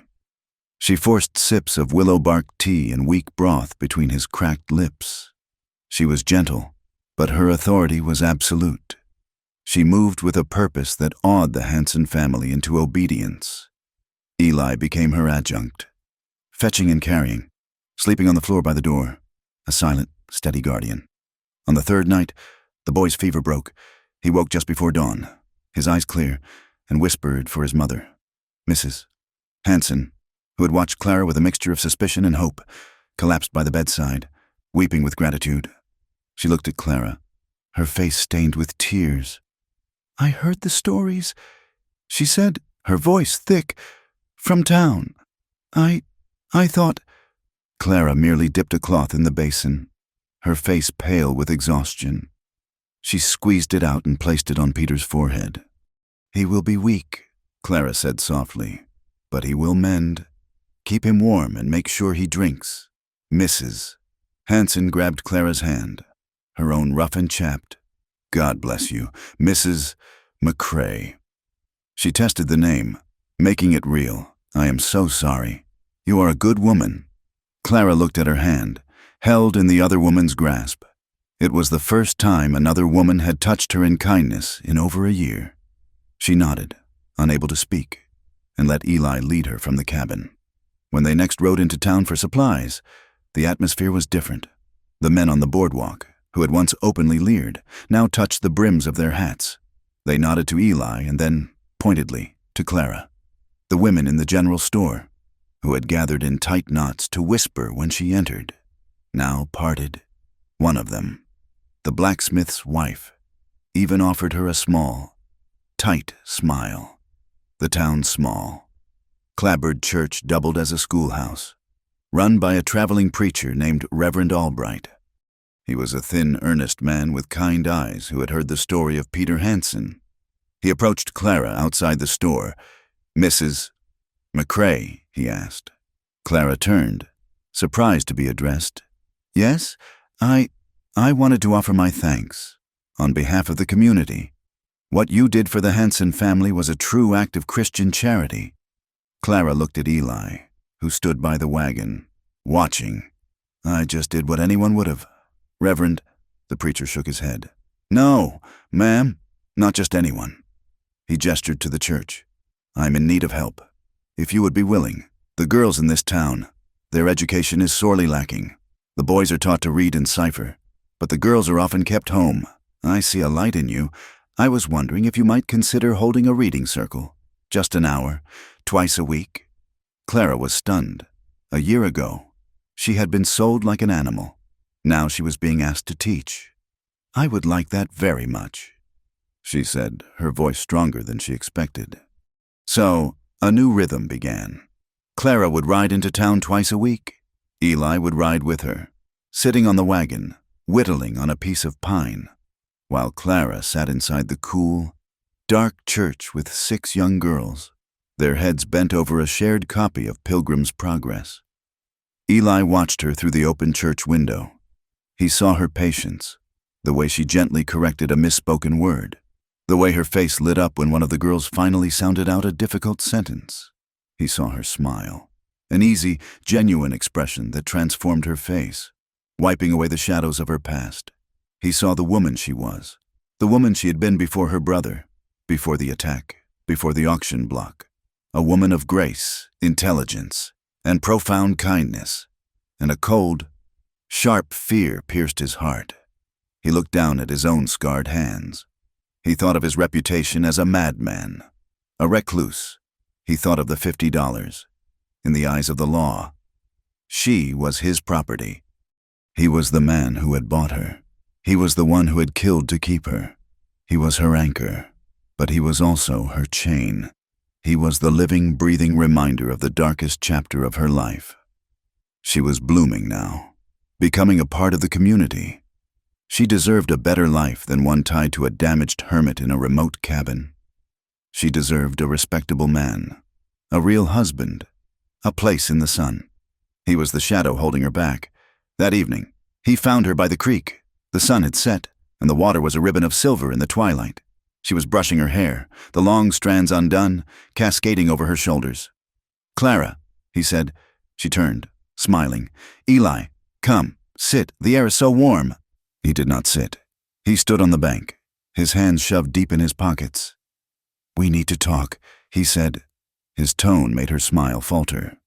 She put the brush down. "What is it? I saw you in town today," Eli said, his voice flat. "With the children. You were good with them. You belong there." Clara frowned, confused. "I like it. The girls are clever." He took a deep breath. "You are free." "Clara, what are you talking about? You are free. I am releasing you. From any tie, that $50. It does not mean anything. It never did. The ranch, it is yours. I will sign the deed over to you. There is money in the bank in Cheyenne. It is yours too. You can stay here, or you can sell it. You can go east. You can start over." Clara stood up slowly, her hair falling around her face. She walked to him, her eyes searching for him. He would not meet her gaze. "You are sending me away. I am setting you free," he corrected, his voice tight. "You do not need me anymore. The town respects you. No one will harm you. You saved the Hanson boy. You do not have to be tied to me." Clara stared at him. The blood drained from her face, then rushed back in a hot, painful flood. She could not believe what she was hearing. He was rejecting her. After everything, after the fight, after the nights in his arms, after she had chosen him. "You fool," she whispered. Eli flinched. "Clara, you absolute, scarred, beautiful fool." Her hand moved faster than he could react. The slap cracked across the quiet air, the sound sharp and violent. Eli's head snapped to the side, the white imprint of her hand blooming on his cheek. He turned back to her, stunned, his hand rising to his face. Clara was trembling, not with fear, but with a rage so pure it was white-hot. Tears of betrayal streamed down her face. "You think this was about need?" she cried, shoving him in the chest. "You think I stayed here because I needed your protection? Because I needed a roof? I could have left 100 times. I could have run.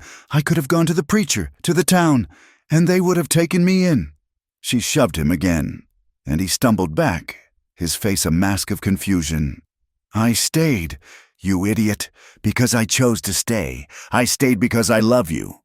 I stayed because this is my home. Because you are my home. And you are trying to give me away like a parcel? You are trying to pay me off?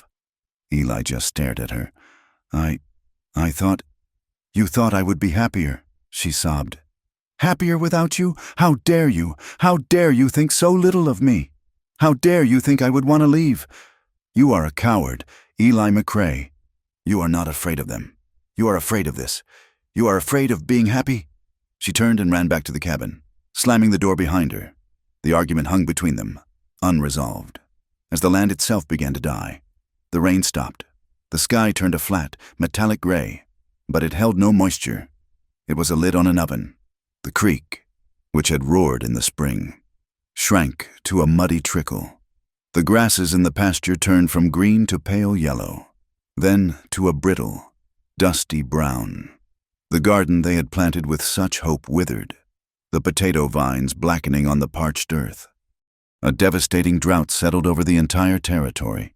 The ranch, which had been their sanctuary, became a tinderbox. The cattle grew thin, their ribs showing. Eli's face grew gaunt with worry. He had to move the herd, driving them high into the Wind River Range to find meager grazing in the high-altitude meadows. But it was not enough. To survive the winter, they would need hay, and hay was now more expensive than gold. One morning, Eli stood by the corral.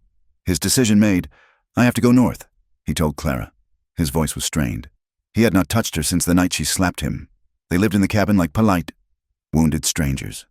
Where do you go? Clara asked, her own voice cool. Over the pass, into the Bighorn Basin. I heard there is a man there, a rancher who had a better summer. I can trade. I have to trade what is left of the herd for hay and flour. Clara's heart clenched. That was a 2-week ride, at least, through the mountains, alone. I will be back, Eli said. I will leave you the rifle. And Birdie, you will be safe. The town will look after you. I do not need the town, she said. Their parting was stiff and painful. He mounted his horse.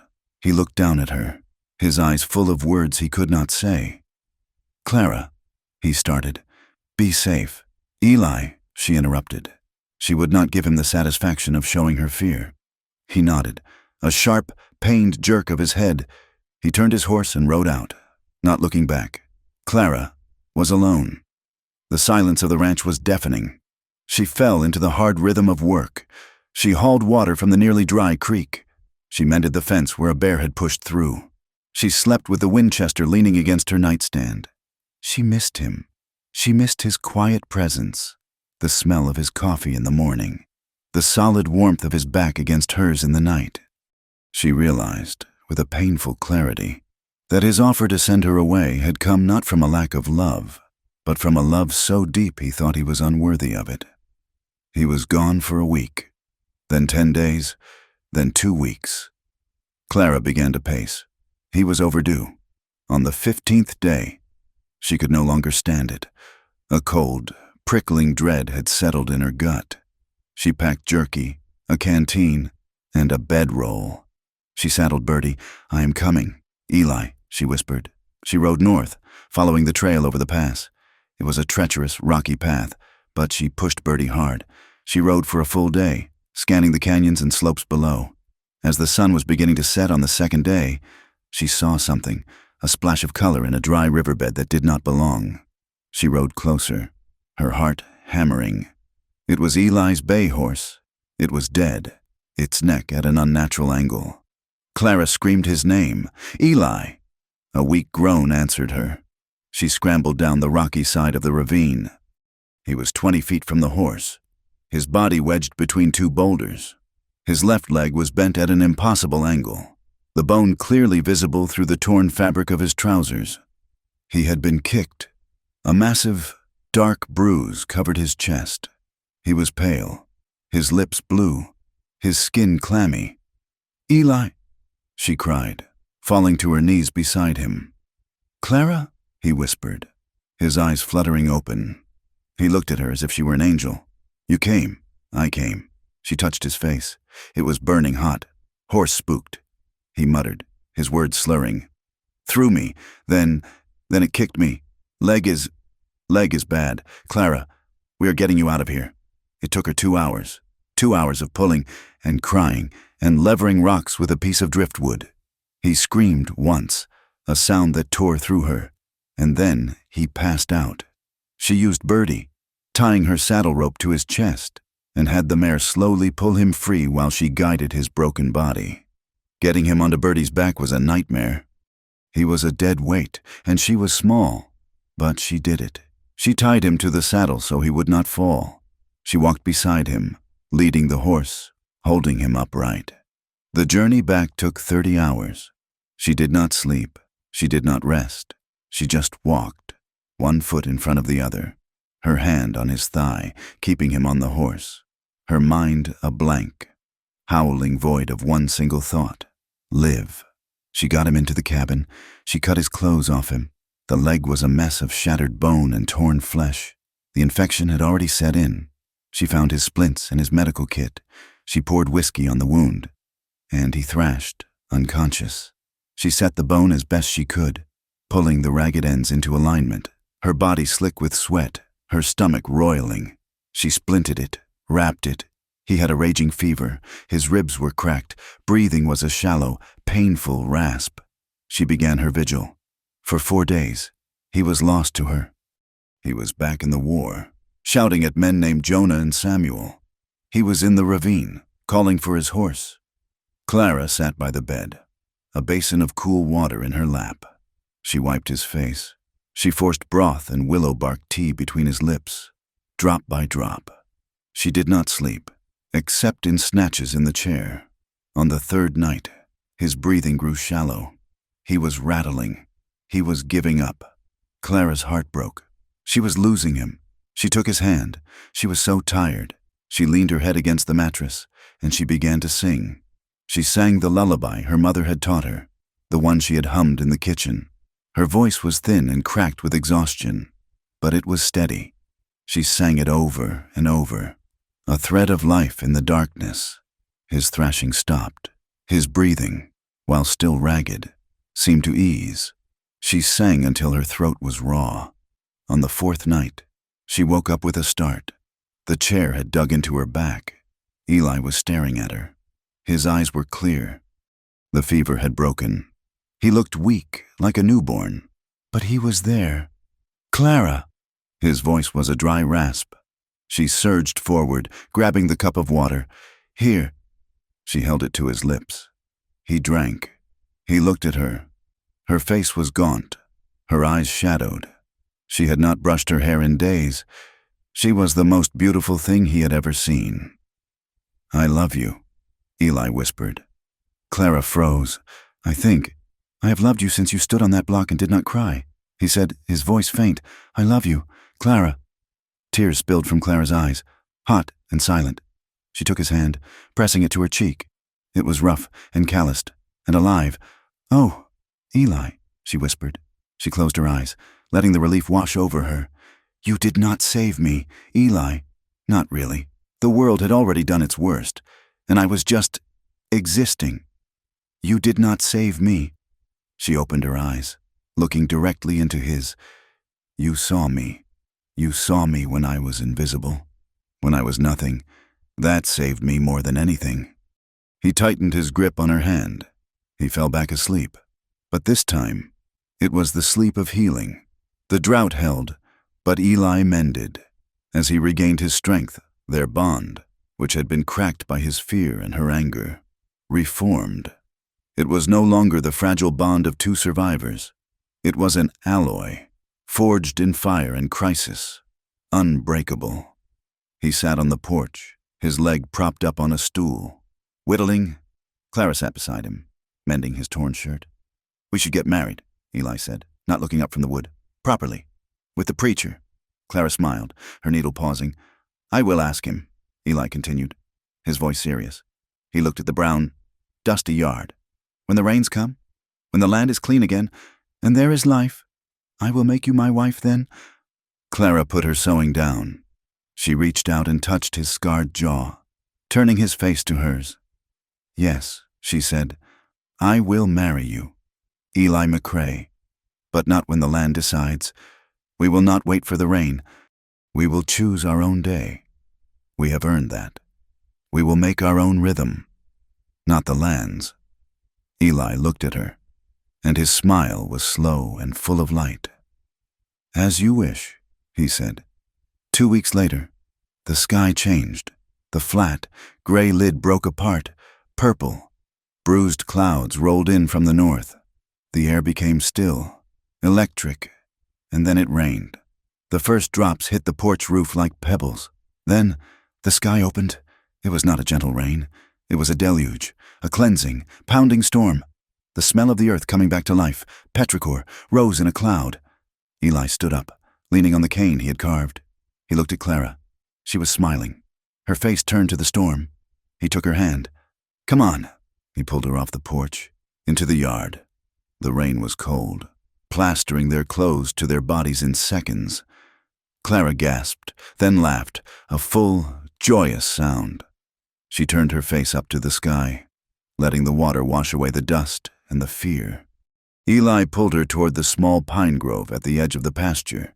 They stumbled, laughing like children, soaked and free, under the shelter of the massive pines. The sound of the rain was a dull roar. The air was thick with the scent of wet pine needles. He pulled her to him, his hands in her wet hair. I love you, Clara McCrae, he said, tasting the name. I love you, she replied, her voice thick. He kissed her, and there, on the soft bed of pine needles, as the world was washed clean around them, they made love. They were not hiding. They were not afraid. They were just free. They chose the day themselves. It was not a day of celebration for the land. It was not the first bloom of spring or the bounty of the harvest. They chose a Tuesday in late October. The rains had come and gone, scrubbing the valley clean and filling the creek. But the threat of the first snow was a sharp, cold promise in the air. The aspen trees on the high slopes had turned a brilliant, violent yellow, a final flare of glory before the long white sleep. Reverend Albright rode up from town, his Bible tucked into his saddlebag. He was a good man, and he did not ask the questions that Eli had feared. He did not ask for a bride price, nor did he lecture them on the sin of their living arrangement. He simply saw two people who had weathered a storm and wished to make it official in the eyes of God. Their witnesses were not family. They were the community they had built. Jed Miller, the ranch hand, stood up for Eli, his hat held nervously in his hands, his boots scraped clean for the occasion, and for Clara. Mr. Hansen, the stoic Norwegian farmer, stood beside her, his presence a silent, profound thank you for the life of his son. The wedding was not held in the church. It was held on the porch of the cabin, the place where Clara had stood her ground against her brother. They stood facing the Wind River Range, the granite peaks of their true cathedral. The wind itself was the only music, whistling through the pines, carrying the scent of snow and damp earth. Clara did not wear a white gown. She wore a dress of dark blue wool, one she had found in the general store and paid for with the money she earned from selling her garden's meager, post-drought surplus. It was a second-hand dress, but she had mended it with her own hands, the stitches small and perfect. Her hair was braided and pinned up, and she wore no veil, her face open to the crisp air. Eli did not wear a new suit. He wore the blue infantry coat he had been issued 15 years prior. The wool was worn thin at the elbows, but he had polished the brass buttons until they shone like dull gold. It was the coat of a man who had seen war, who had been broken by it, and who was now choosing to make a new peace. He had shaved, and the scar on his jaw stood out, stark and white, a part of the geography of his face. He still limped slightly from the break, but he stood tall, his eyes never leaving Clara's. The vows were simple, the words from the prayer book sounding foreign and formal in the vast wilderness. But the promises they made were not in the Reverend's words. They were in the calloused hand Eli extended to Clara, and the steady, unhesitating way she placed her own in his.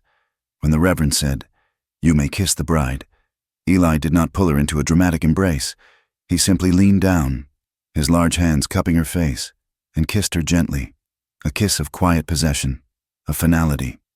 It was a seal on a contract that had been written in gunfire, tears, and survival. Their love was not the fragile, breathless thing of songs and poems. It was not new. It was deep and weathered and hard-won. It was the love of two trees that had grown together on a windswept ridge, their roots intertwined, their branches leaning on one another for support. It was a love built on the shared knowledge of what it meant to be broken, and the shared work of mending. It was not pretty, perhaps, but it was strong. It was earned. The winter that followed was hard. The debts from the drought, from the hay Eli had been forced to buy with borrowed money after his accident, hung over them, but they faced it together. The cabin, which had once been a place of silence and fear, was now a place of shared purpose. A week after the wedding, Eli rode into town and returned with a package wrapped in brown paper. He gave it to Clara as she stood by the stove. She unwrapped it. It was a thick, leather-bound book, its pages blank and creamy. A journal. "I saw you," Eli said, his voice gruff as he turned to stir the coffee. "I see you thinking. I figured you had words inside you that needed a place to rest." Clara's eyes filled with tears. She had not been given a gift. A true gift meant only for her. Since her mother died, she opened the book. The smell of paper and leather was clean and full of promise. That night, after Eli was asleep, his breathing a low rumble beside her, Clara sat at the small table by the light of a single kerosene lamp. She dipped a pen in a pot of ink and stared at the first blank page. She thought of the auction block. She thought of the name they had called her. She thought of the man sleeping in her bed. She put the pen to the paper, her handwriting clear and steady. She wrote, "I was once auctioned off like an animal. Now I walk beside a man who sees treasure." She closed the book, her story finally her own. The new year brought new troubles. The snow were deep, but the debts remained. And with the spring thaw came a letter from the land office in Cheyenne. A cattle baron from the east, a man with money and political connections, was challenging their claim to the northern pasture. He claimed the creek that watered their entire valley was on his newly acquired railroad grant land, and he intended to fence it off. Eli read the letter, his face grim. This was a different kind of fight, not one of flesh and blood, but of paper and lawyers. A fight he did not know how to win. "We will lose everything," he said, crumbling the paper in his fist. "He will choke us out." Clara placed her hand over his. "No, he will not. We will go to Cheyenne. We will find a lawyer. We fought your ghosts. We fought mine. We will fight this." But before they could plan their trip, another ghost returned. Jed Miller rode up to the ranch, his horse lathered. He did not come with warnings this time, but with the news, "I was in Cheyenne," he told them, twisting his hat in his hands as he stood on the porch. "I was delivering horses for the army. I was in a saloon, Eli, and I heard a man talking." Clara, who had been listening from the doorway, felt a cold dread. "What man?" Eli asked. "He was drunk," Jed said, his eyes shifting to Clara. "He was bragging about a woman he and his friends had taken back near the North Mines. He laughed. Mrs. McCrae. He said she tried to shoot him with a little pistol. He described her. He described you." Clara's hand flew to her throat. The man laughed. "The one who had haunted her dreams." "I followed him," Jed said, his voice low. "He is working on the railroad line, just outside the city limits. His name is Silas, not the auctioneer, Silas Croft." Eli's face became a mask of cold fury. The scar on his jaw went white. He turned and strode into the cabin. Clara heard the metallic clack of the rifle being checked. "Eli," she said, following him. He was checking his pistol, shoving cartridges into the cylinder. "I will be back in a day," he said, his voice flat and deadly. Clara put her hand on the pistol. "No." He looked at her, his eyes cold. "He is the one, Clara, the one who started it all. He does not get to live." "No," she repeated, her voice firm. You will not hang for him. I will not lose you to a noose because of that man. We have a new way." "What way?" Eli demanded. The law that sold you, The law that will listen. Clara said, I am Mrs. McCrae now. I am not the girl from the auction. I am a landowner. I am a teacher. I am your wife. And my voice is steady. She took the gun from his hand. We will go to Cheyenne, but we will go together, and we will take the land grant letter, and we will take this. We will see the law, all of it. The journey to Cheyenne was long, but it was not a flight. They rode in the wagon, their supplies packed. It was a campaign. Eli sat beside her, his rifle on his lap. But he was not the leader. They were partners.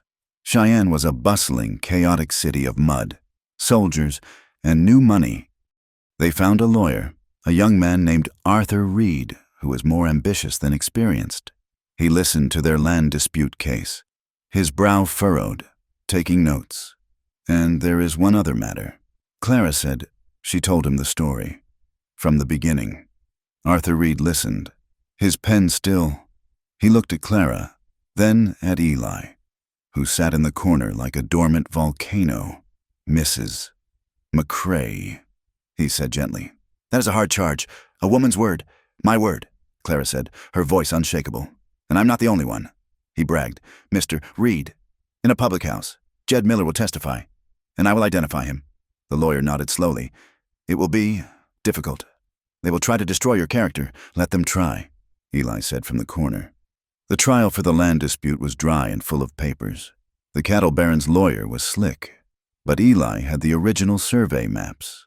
And Clara, who had spent nights reading the land grant laws, pointed out a flaw in the railroad's claim. The judge, impressed by her clarity, delayed his ruling, agreeing to review the original surveys. It was a small victory. Then came the criminal case. The courtroom was small, hot, and smelled of stale tobacco. It was packed with men from the railroad, all there to support Silas Croft. Croft was at the defendant's table, a burly man with a thick beard and arrogant, laughing eyes. He looked at Clara as she walked in, and he sneered. Clara's hands trembled. She sat on the bench.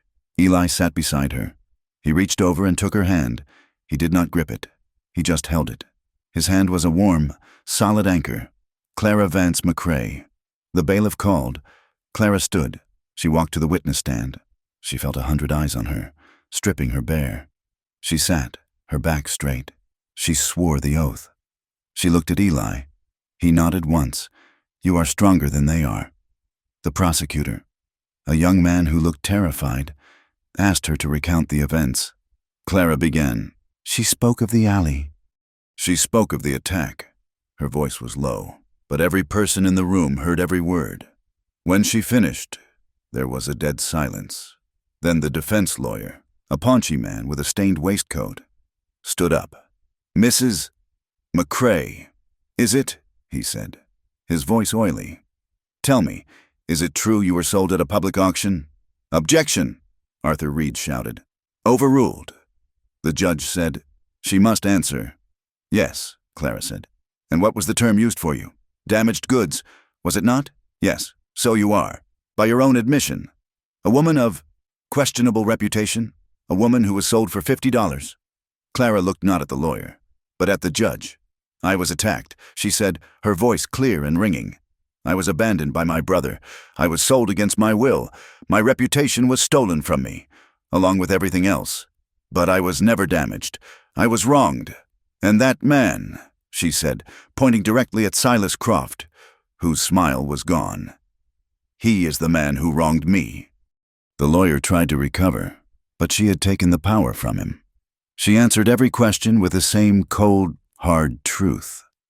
Jed Miller testified. He repeated what he had heard Croft say in the saloon. The jury, made of ranchers and shopkeepers, listened.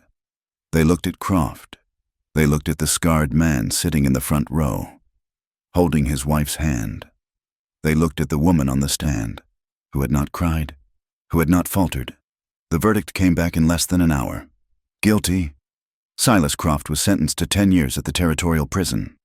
Clara walked out of the courthouse, leaning on Eli's arm. The sun was bright, and it felt like the first day of her life. The ghosts were gone. They were finally, truly gone. On their way back to the ranch, They stopped in a small settlement to water the horses. A small commotion was happening by the smithy. A wagon was overturned. A man and a woman were being buried in a shallow grave on the hillside. Cholera. The town marshal was trying to console two small girls, huddled by a wagon wheel. They were thin, their faces streaked with dirt, their eyes wide and completely mute with shock. One was perhaps 8, the other 6. "What happens to them?" Eli asked the marshal. "Orphanage in Denver," the marshal said, spitting. "If they survive the trip." Sad business. Clara walked over to the girls. She knelt in the dust. They flinched, pressing themselves against the wheel. Clara did not try to touch them. She looked at them, at their identical, terrified blue eyes. She saw herself. She saw the girl in the auction pen. "My name is Clara," she said softly. "That is my husband, Eli. We have a ranch, up in the mountains. It is quiet there. We have chickens." The girls just stared, unblinking. Clara looked over her shoulder at Eli. He was watching her, his face full of a profound, gentle understanding. He did not question. He did not hesitate. He just nodded. They returned to the cabin not as 2, but as 4. The girls, Mary and Susan, did not speak for the first month. They lived in Clara's old room, the one with the lock. Clara left the door open. They ate their meals in silence. Clara did not push them. She did not force them to talk or to work. She simply existed beside them. She hummed while she baked bread. She showed them how to gather the warm, brown eggs from the henhouse. She read to them at night from her journal, not her own story, but stories she made up about a brave mare named Birdie. One evening, Susan, the younger one, crept out to the hearth where Clara was mending one of Eli's shirts. She touched Clara's hair. "You sing," she whispered. It was the first word she had spoken. Clara's heart stopped. "Yes, I sing. Sing now," the girl commanded, her voice tiny. So Clara sang the lullaby. Mary came out and sat down. Eli watched from his chair, his face content. The cabin, once a fortress of solitude, was now a home. The seasons turned again. The land dispute was settled. The judge had ruled in their favor. The debts were being paid. The cattle baron had retreated. The girls were laughing now. They called Eli Pa. Winter returned, blanketing the valley in a deep, peaceful white. The cabin was warm, the hearth glowing. The girls were asleep in their room. Clara sat on the rug, her head resting on Eli's chest as he sat in his chair. She was holding her journal, the pages nearly full. The silence was comfortable, filled with the sound of his breathing and the crackle of the fire. She looked into the flames, thinking of the journey, the mud, the fear, the pain, and now, this peace. She tilted her head back, looking up at his scarred, beloved face. "Eli?" she whispered. He murmured, his hand stroking her hair. "Do you still see treasure?" Eli smiled. He leaned down and kissed her brow. A long, lingering kiss. "More every damn day," he said.